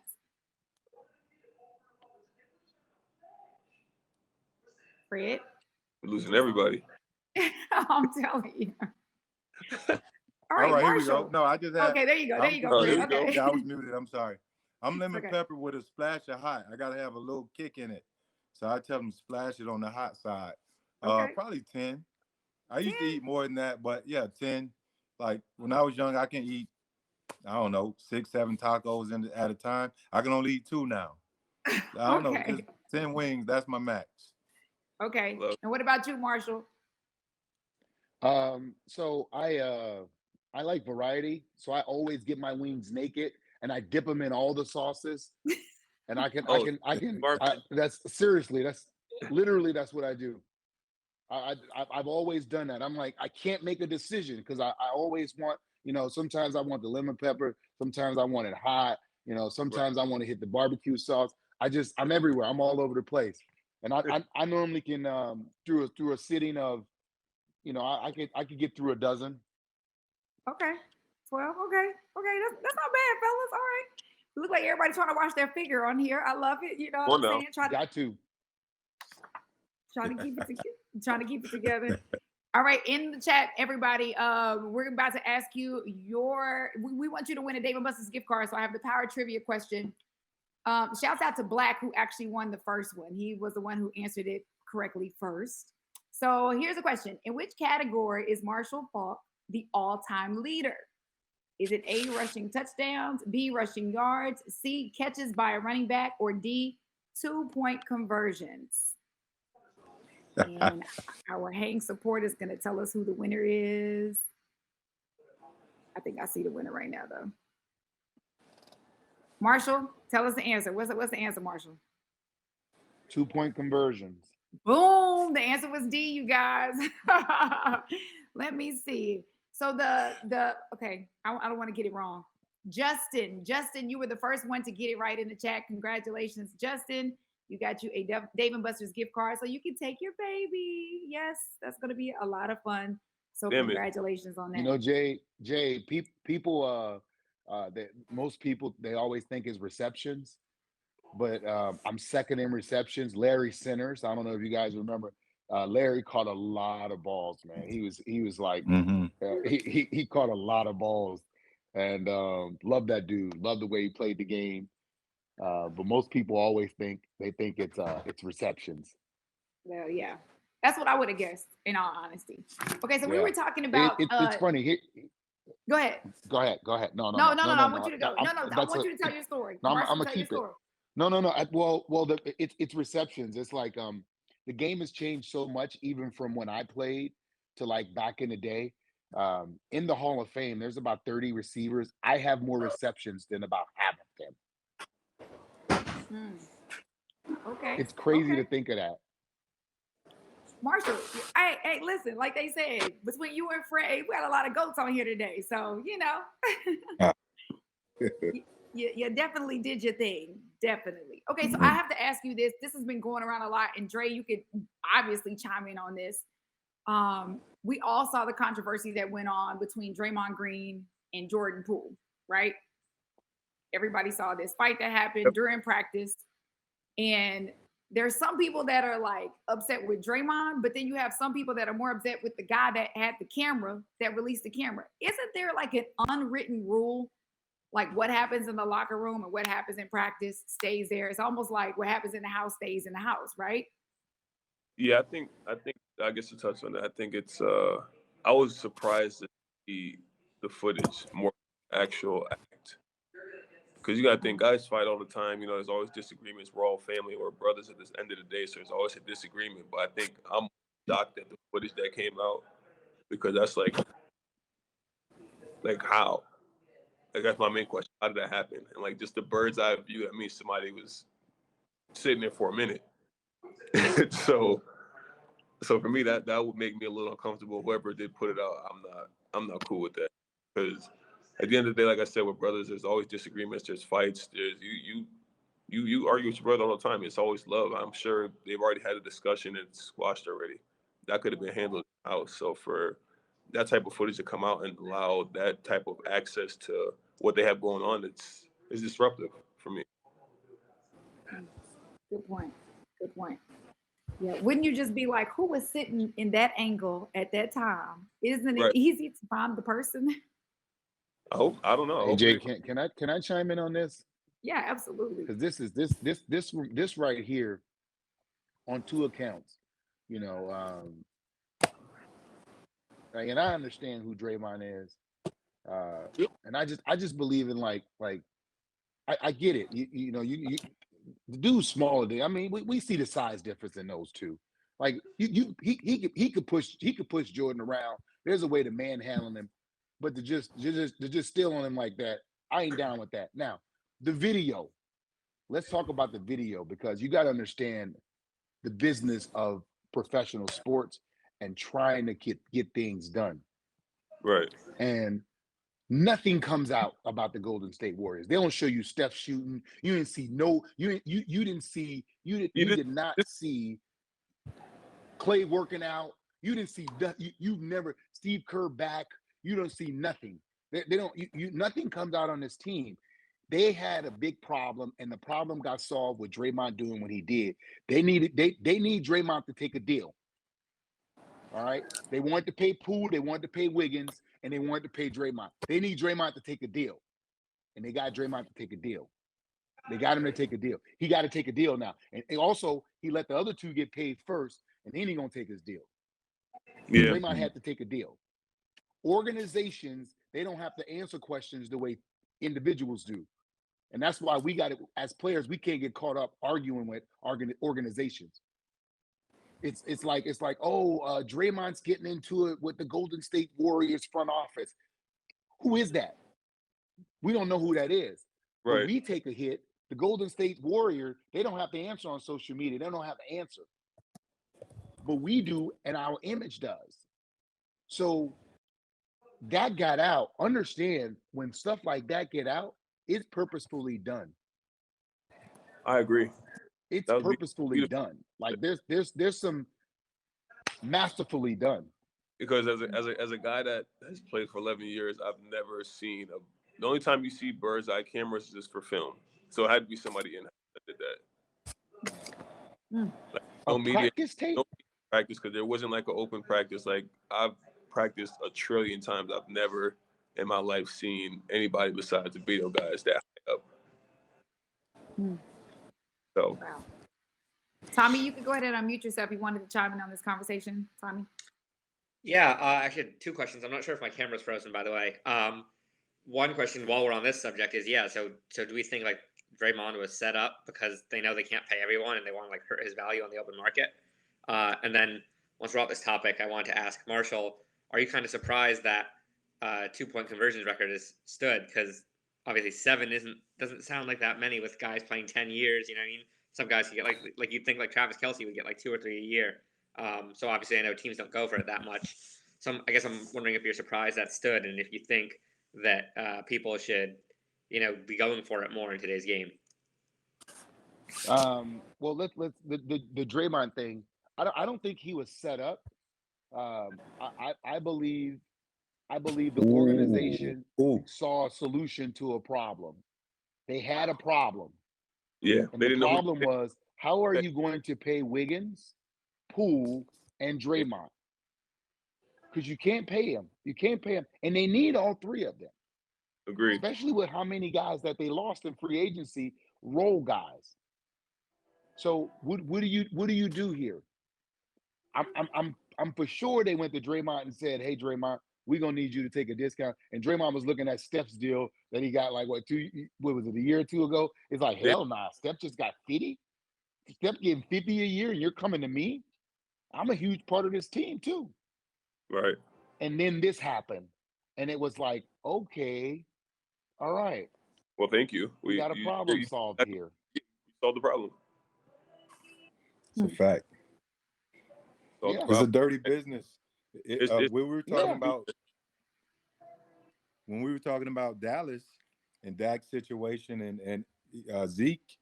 They're looking at these younger guys who are making $1 million a year.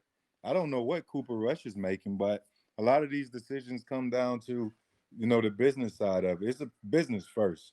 So if I can get rid of my $160 million that I just gave Dak and pay Cooper Rush, I might not have to give him a deal for another 3 or 4 years. I can give him the league minimum, the veteran minimum right now. Same thing with Pollard. I can get rid of 2 guys if we're going to play. Basically, if there's not going to be an extreme degree of separation and performance, we can get these guys for a discount. And that's just the nature of the beast. And before you know it, you could potentially see a Dallas Cowboys team next year without a Dak. I don't think Zeke's going to be there altogether. Dak's questionable. He's a really good player. But Zeke, I don't think, running backs are more expendable than quarterbacks. So I don't know if Zeke is in a Cowboys uniform next year. And it comes down to business and resetting the roster. No, Tom, as for the 2-point conversions, hey man, it's just having your number called. It's like that. Literally, that was just playing a lot of downs, having your number called, being available, and I am surprised. There's more teams going for 2 than ever, but I think on in 2 separate years in games we had kickers get hurt, and my coach liked going for 2 anyways. So once the kicker got hurt, it was just like, all right, cool, this is perfect. You got to have a couple of things like that happen. All right, one more hang hot topic that everybody's talking about. Y'all, Alabama takes on Jackson State. End of the game. Coach Robinson Jr. snubs Deion, says he wasn't sweat. Now, y'all know Deion is not about anybody that knows Deion.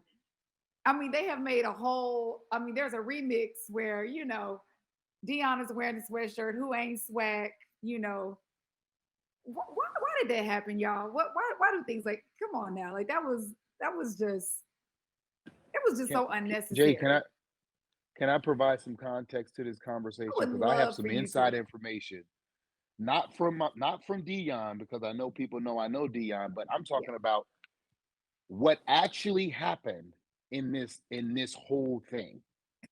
Now, supposedly, they hadn't had a homecoming, period. And they decided to have a homecoming, and to sell out, they wanted Jackson State to be the homecoming game just to sell out, because behind Deion and what they're doing comes fanfare.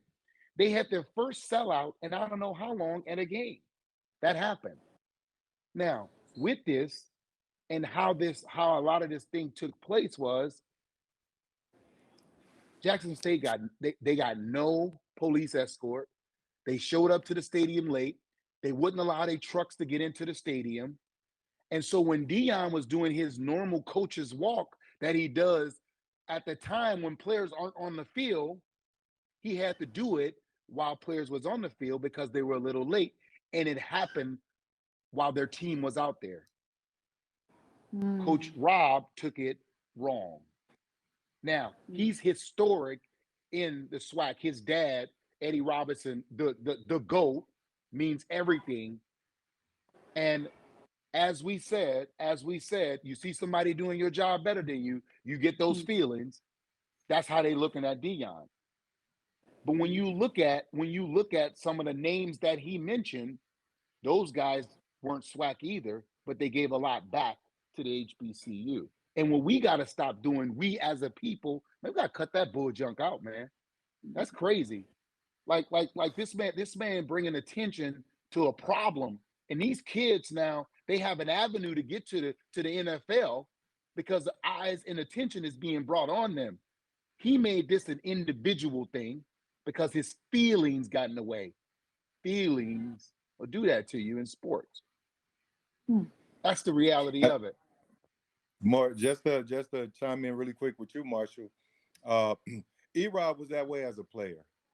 He was a a-hole as a player, and it just carries over to your everyday life a lot of time. So I wasn't surprised when I saw it. I didn't have the context that Marshall had or that information, but I wasn't surprised when I saw who it was. I was like, he was that way as a player. He was a pretty dirty player. I don't know if he could play in today's NFL, but I played him twice a year when he was with the Titans, formerly the Oilers, and that's just the type of person he was as a player. So interesting. I mean, think about all the attention that these schools are getting. Mm-hmm. I mean, it's just like, come on, man, receive this.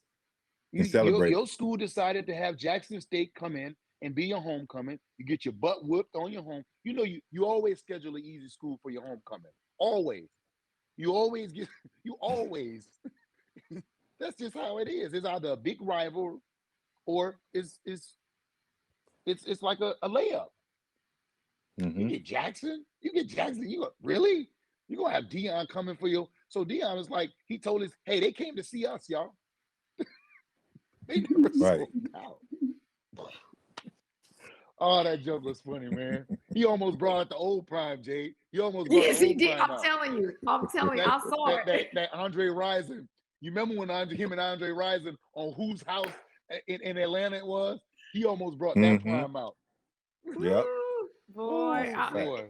It's certain people that you be like, now why you got to do it to this one? Because you know he's gonna act a fool. And Deion definitely will. All right, you guys, we're getting ready to bring in our fantasy football counselor expert. His name is Joe Robert. We're gonna do one more trivia really fast, so we can give out our last Dave & Buster's gift card. I want to remind everybody, first of all, I cannot wait to get off this hang because I'm about to tear these wings up, okay?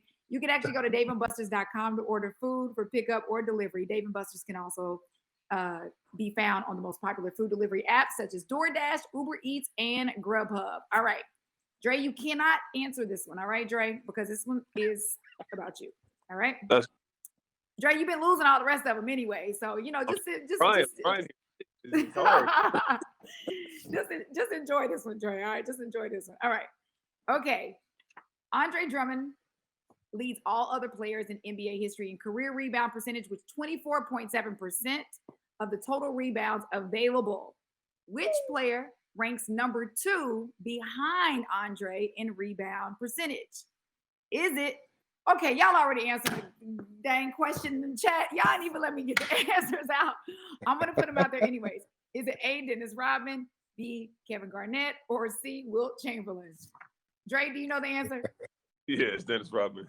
Okay, yes, and clearly they did too. Isaiah, you are the winner. Congratulations.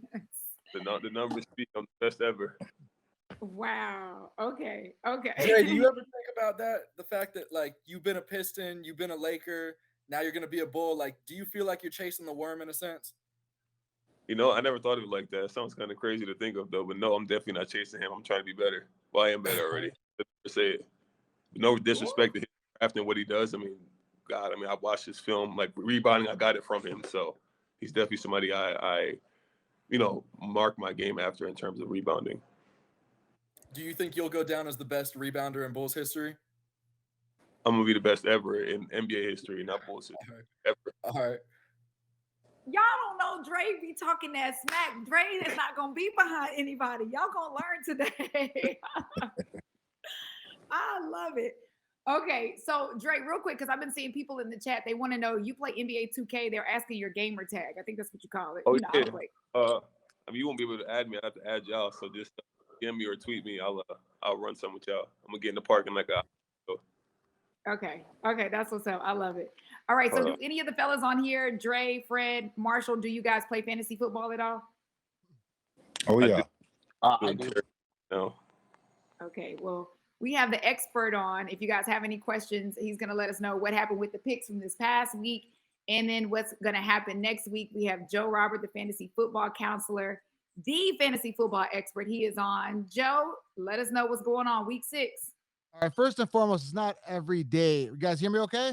You're button off? Yes, Okay. you're perfect. First of all, it's not every day you're on with some goats on here. So I got to say, they don't know this, Marshall and Taylor. They don't know that I love them and I miss them. And what I do is actually, no, they don't know this because what I actually miss is those workhorse running backs, those guys that get it done. Now we're stuck with committees. And one thing that I pride myself on is I like the workhorse. I love those guys. They're very dear to my heart. Your Derrick Henrys, your Jonathan Taylors, the Saquon Barkleys of the world that everybody was sleeping on. So since they're on, I just want to tell you guys, I do genuinely miss you guys. I miss that type of, that type of ability where that running back is out there all the time. So I just want to put that out there for you guys. We miss you.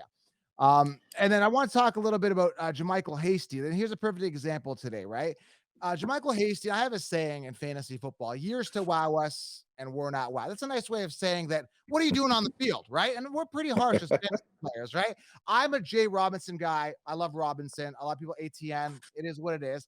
And I stay away from committees for the most part. But JaMychal Hasty it just broke out in the fantasy world. I'm getting DM, I get tweet.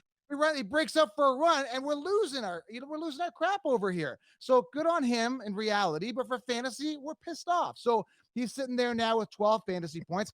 Other honorable mentions, and we talked about mentality, right? These backups coming in, stepping it up. Deion Jackson, 17.8 fantasy points right now, 22 rushing yards. He got 8 receptions for 76 yards. Not bad, sitting second in fantasy points right now amongst all positions. And again, it's early second quarter, pretty much going to the half. But Deion Jackson, again, rising to the occasion. You see that. And then you talk about Cooper Rush, right? You're talking about Dak. Yes, the team. And again, I'm not like as good. And I haven't been on the field like some of these goats, but I'm very intuitive. And they're right. You have to step up. And when your top players, your top paid players like Dak, is off, people step up and rise to the occasion. We're seeing that, right? We're seeing that with the Cowboys. So that's going to be an interesting game. So there's going to be some fantasy relevance today in the afternoon, particularly. Eagles, obviously, Jalen Hurts do well. Cowboys, Zeke, been on a decline over the past 3 years. And if there's a chart to project it, Zeke's been going like this. Pollard's been going up like this, right? So why pay Zeke more? You got, Pollard stepping up. So that's fantasy relevant. And then a big question, I think it's Monday's game, Denver versus Chargers. And maybe Marshall and some of the other guys can answer it. What is happening to Russell Wilson, who's completely been fantasy relevant for the past couple of years? Is it that these guys, I'm a big Rocky 3 fan, right? Rocky gets to a point where he's got all the money, he's got the riches. Has he kind of hit the point where he's declined? This could be a talk real quick. Has he? I've made it. I've got all the money. I've got the riches. I'm Russell freaking Wilson right now. Have I lost the hunger? And again, for fantasy relevance, it seems like he's just not performing. Can we just a quick debate? Has Russell Wilson lost the hunger because he's up here? I don't know. Can you guys maybe let us know? And he's not even replying back. You guys saw Marshawn Lynch. He has to go through his manager to get a hold of Russell Wilson now. Is he too full? Is the belly too full right now? I'll say this. A couple of things. Every quarterback that has had success at a high level, when they've switched teams, they struggle.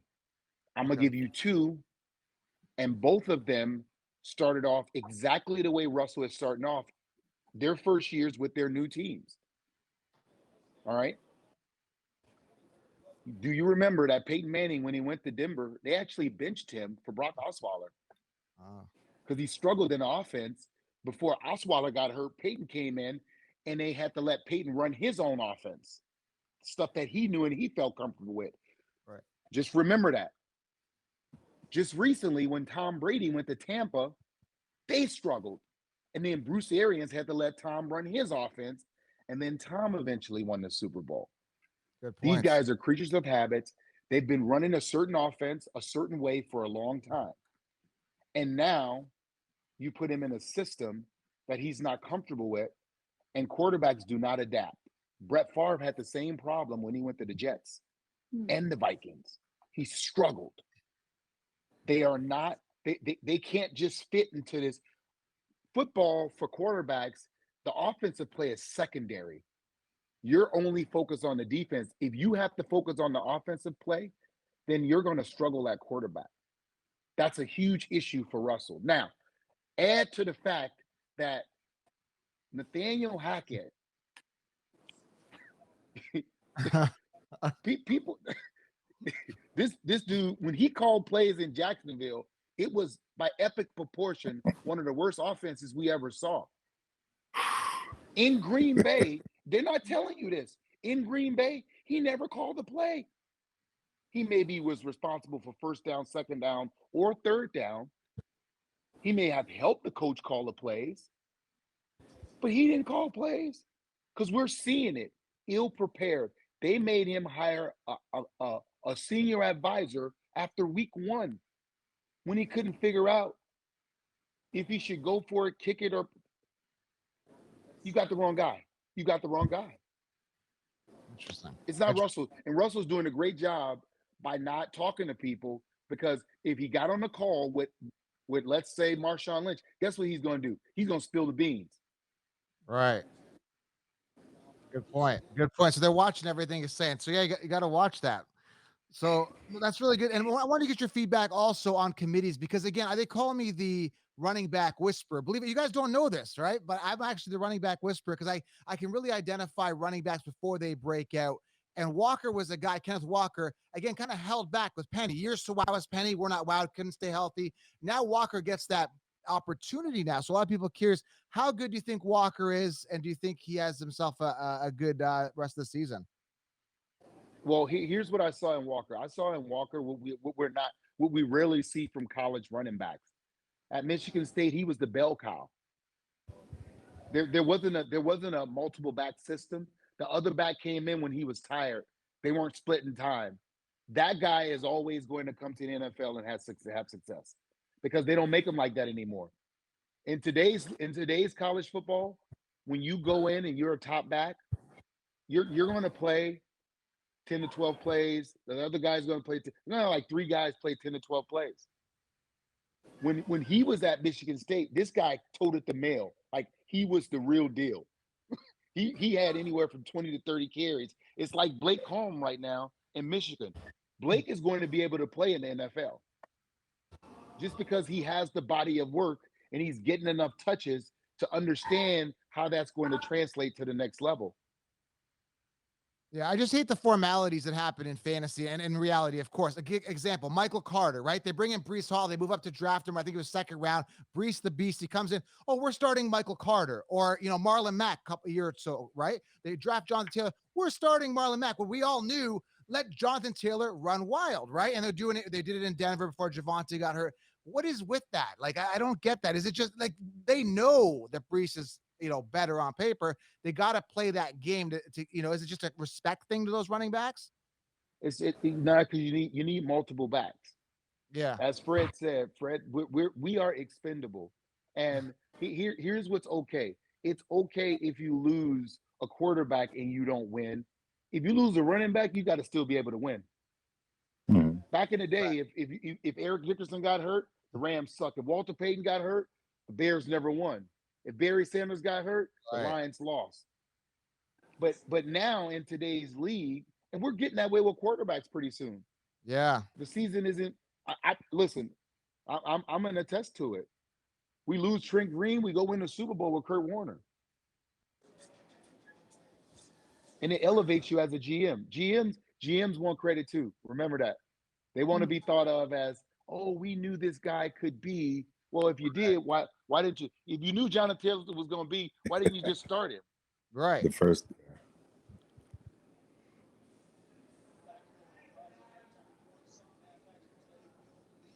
Anyone got any fantasy questions now? I just want to know if Jade was leading to the question part.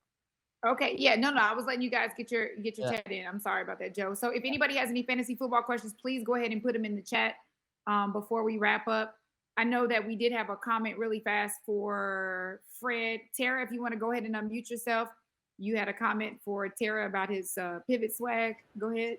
Oh, yeah. I'm like, Sonya co-signed on it.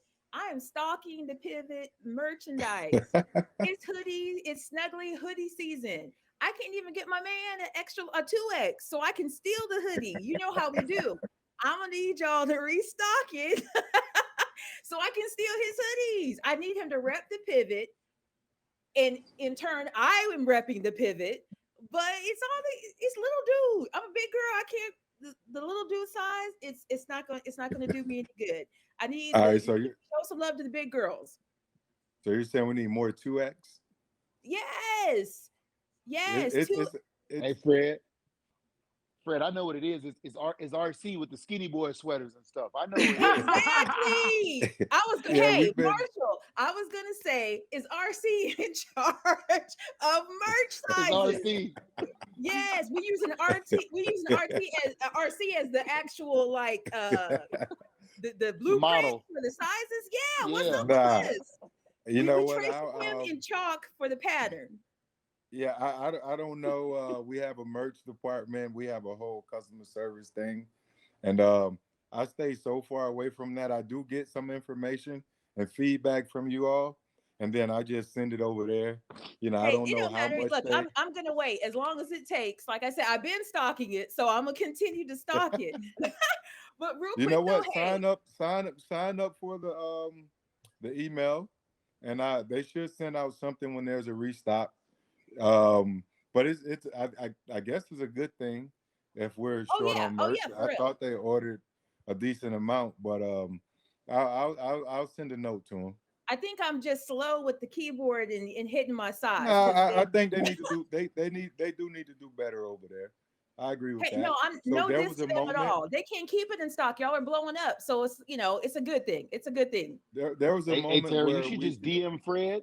You should just DM Fred, and Fred will send you one. For free. You know what? We're starting something. Let me tell you something real quick, because I had my question originally, which you touched on, Marshall, was you touched on it. As my original question was to give him a hard time, but then I was going to kind of show a little light on you and your SDSU days.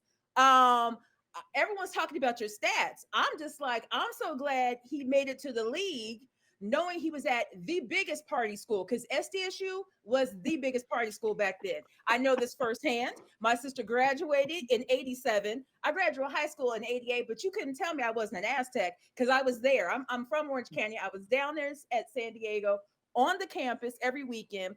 So the fact that you made it to the league, knowing that you were at the party school, I'm amazed, because it was the party school. It was the party school. Do you ever have a chance to talk to these young people and get them focused and tell them, if I made it with the distractions that I had, you all can make it? You know why?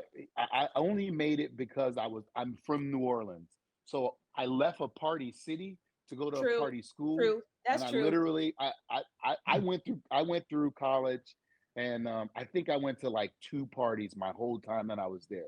Like, I went to college on purpose. I went there hey, I'm gonna get my degree, and I'm gonna make it in football somehow. Like, I was not playing.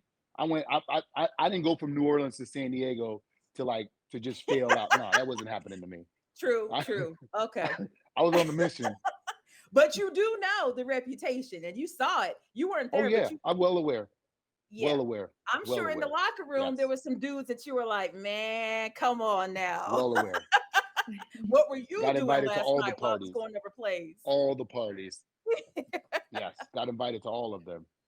Cool. Speaking of Just parties, in case. Fred, you just told a story recently. I don't know if it was on your podcast or somebody else's podcast about. Now, correct me if I'm wrong. I may have this off a little bit, but it was about you shared a story how you fell short of breaking the NFL single game rushing record because you partied the week before, the night before, to something. What was it, Fred? I think it was against the Pittsburgh Steelers. See, I got all the scoop, Fred. Come on. Yeah, you did get the scoop. All right, I'm gonna try to tell the quick version, right? Okay, so it was homecoming weekend or classic weekend in Orlando, and myself and 4 or 5 other teammates went down to Orlando, party, FAMU, and somebody was playing. We went down there in the limo. We got back to Jacksonville around 7:30 in the morning, from Saturday morning. Team meeting was at 8. We flew to Pittsburgh around 11 after walkthrough and that whole thing. Got there. I was so hungover, and I was hungover all the way up until about 4 o'clock Sunday from Friday night. And Okay, thankfully it was a Sunday. Fred. I mean, Yeah, no, it was bad. It was bad. Sunday night. Thankfully, it was a Sunday night game in which we played the Steelers, and got out there. You know, here I am with, I don't know, 230 something yards, and I cramp up in the third quarter. I didn't play the fourth quarter, and I was going after Walter Payton's record at the time. I believe it was like 285 or something like that. Adrian Peterson holds it now, but that was the one record or the one game I really thought I should have had 300 because the Steelers didn't stop me. I had 4 touchdowns, 234, didn't play the fourth quarter. So, I mean, it was, I stopped myself. Lethan Flowers was their safety. He was like a 4'6", 40 guy, and I was a 4'2", 8 guy. And he pushed me out of bounds on the sideline. Ain't no way in hell he could do that 2 times in a row. Ain't no way. He's not catching me. But it happened. Still no regret. That's the one regret, actually, I have from my entire career. But yeah, I try not to think about it too often. But big party caused all of that. Well, maybe this is asking too much, but what was the drink of choice that had you gone for 48 hours? Fred? That was some This brown guy liquor. right here, man. Trevor has to play better. Trevor got to play better, but that's a whole nother thing. I think it was Thug Passion. I thought I was Tupac back then. I don't know. It was something with Hennessy in it. Yeah, it was something with Hennessy in it. I don't know. But it's just a good story to tell. What you say, baby? Where's the baby? That's Richard Johnson. We can hear your baby in the background. There you go. Okay. He's driving in the car. Okay. Well, great. Oh, the great Jaguars story. are winning, by the way. Yes. Tell us the score. Give us an update really quick. I thought y'all was watching the game. I thought that's what we were coming here to do. 14-13. We are, but I'm just asking you. I'm trying to alley-oop you. I was just messing around. It's 14-13. We're in scoring position. And ETN is running like a madman. Okay. Lawrence only has, 45 passing yards? He's got to step Yeah, up. but he doesn't really need to throw the ball this game. We got 186 yards on 14 carries. They haven't stopped anybody. I think my grandma can go out there and run the ball today. So we just got to keep running it. They don't need to throw it. All right, you guys, we're going to take a few more questions. Again, if you have a question about your fantasy football picks too, please put those in the chat. Just a few more questions. Abraham, I know you had a question really fast. Yeah. To Andre Drummond. Okay. What's up, Andre? What's good? Hey, what's your overall in 2K? 99. Me too. I'm a 97. All 3 of my guys are 99. I bet. I'm on PS5 too. I bet. Let me shoot. You hit me on Twitter. Yeah, I hit you on Twitter and on Insta. Hold on 1 second.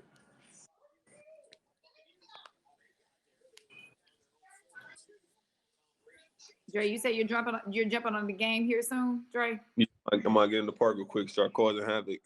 Is it what's your Twitter name? Abraham. I bet take Bear. Got you. I just liked your tweet. I bet. Wow, look at that. Live on the hang. That's what's up. That's love right there. All right, Isaiah, you had one more question, didn't you?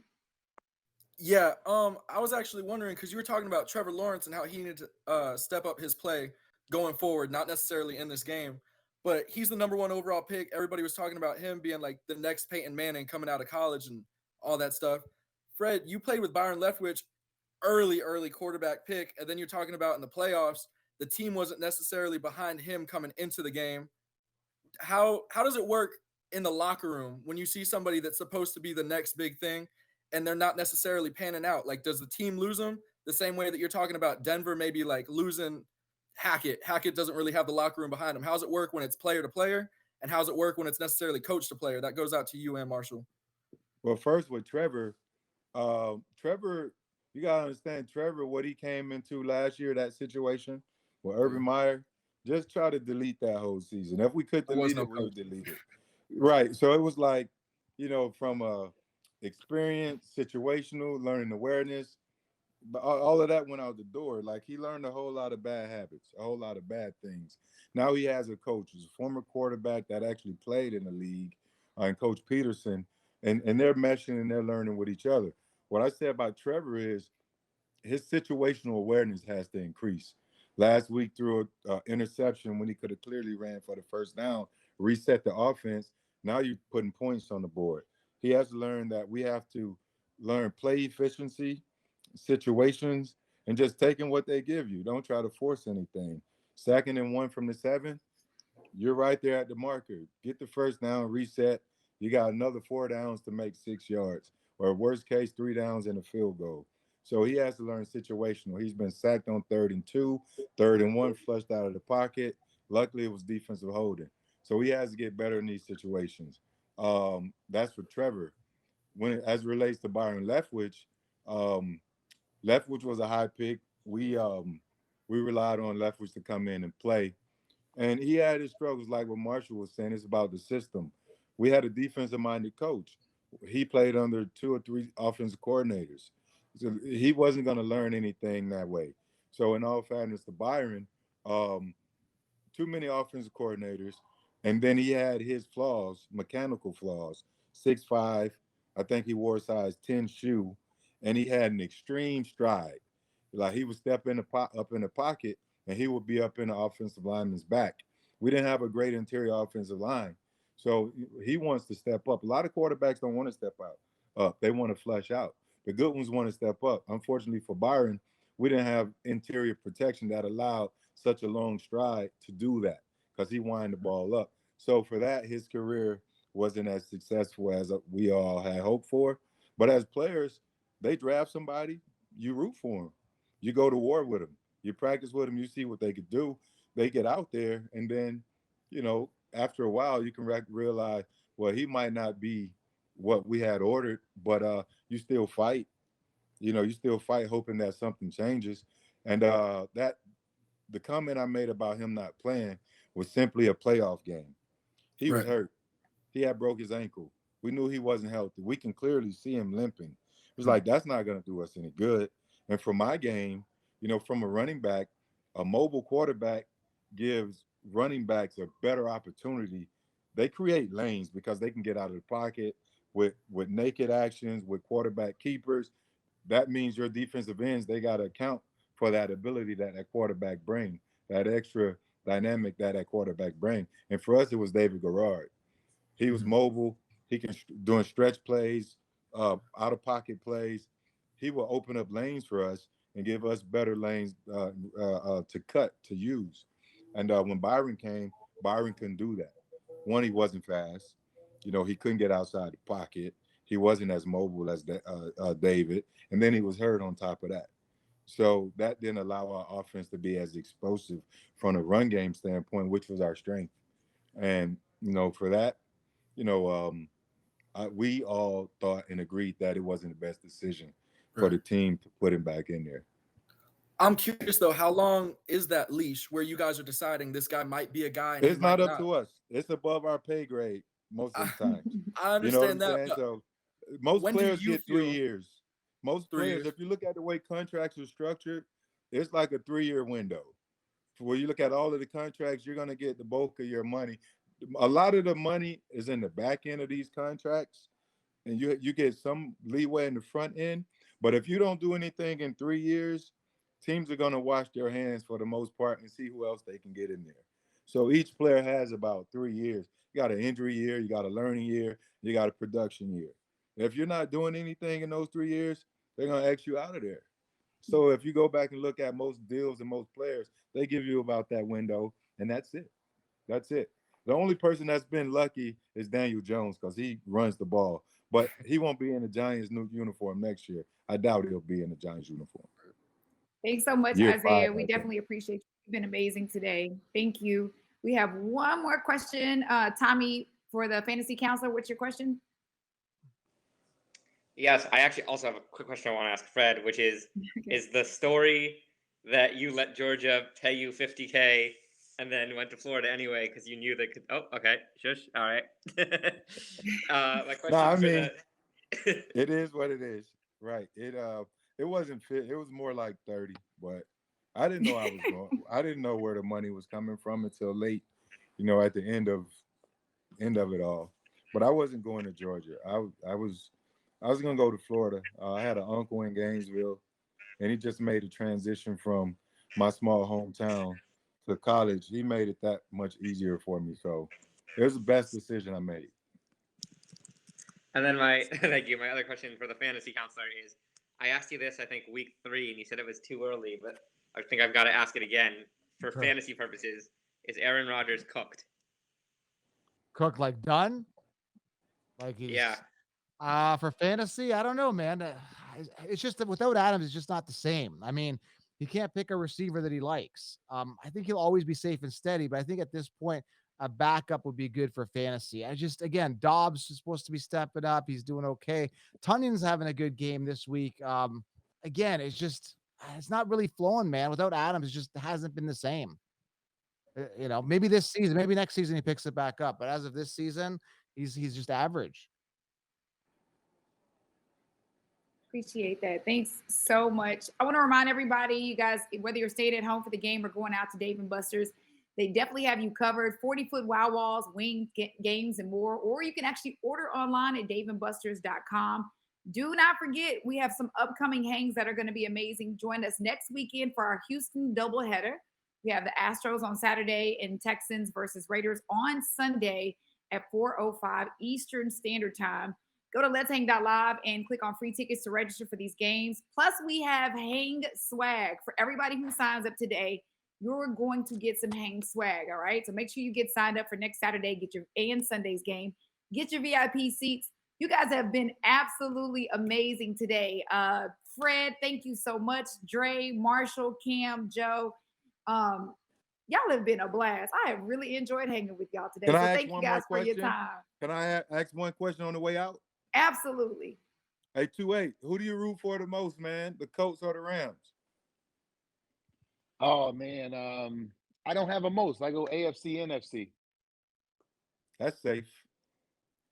I'm Yeah, good with that. I still root. I go AFC, NFC. Right. I feel you. I And run Marshall, with as you that. heard earlier, me and Fred are picking the Cowboys, so we're gonna call you later to get our money when we win. Okay. I'll be waiting. All right, you guys. We'll see y'all in the next hang. You guys have a great week. Again, thank you so much for your time. Y'all have been amazing. See you guys. Have a good one. Take care. All right, everybody. Be Bye. good. Be good. All right.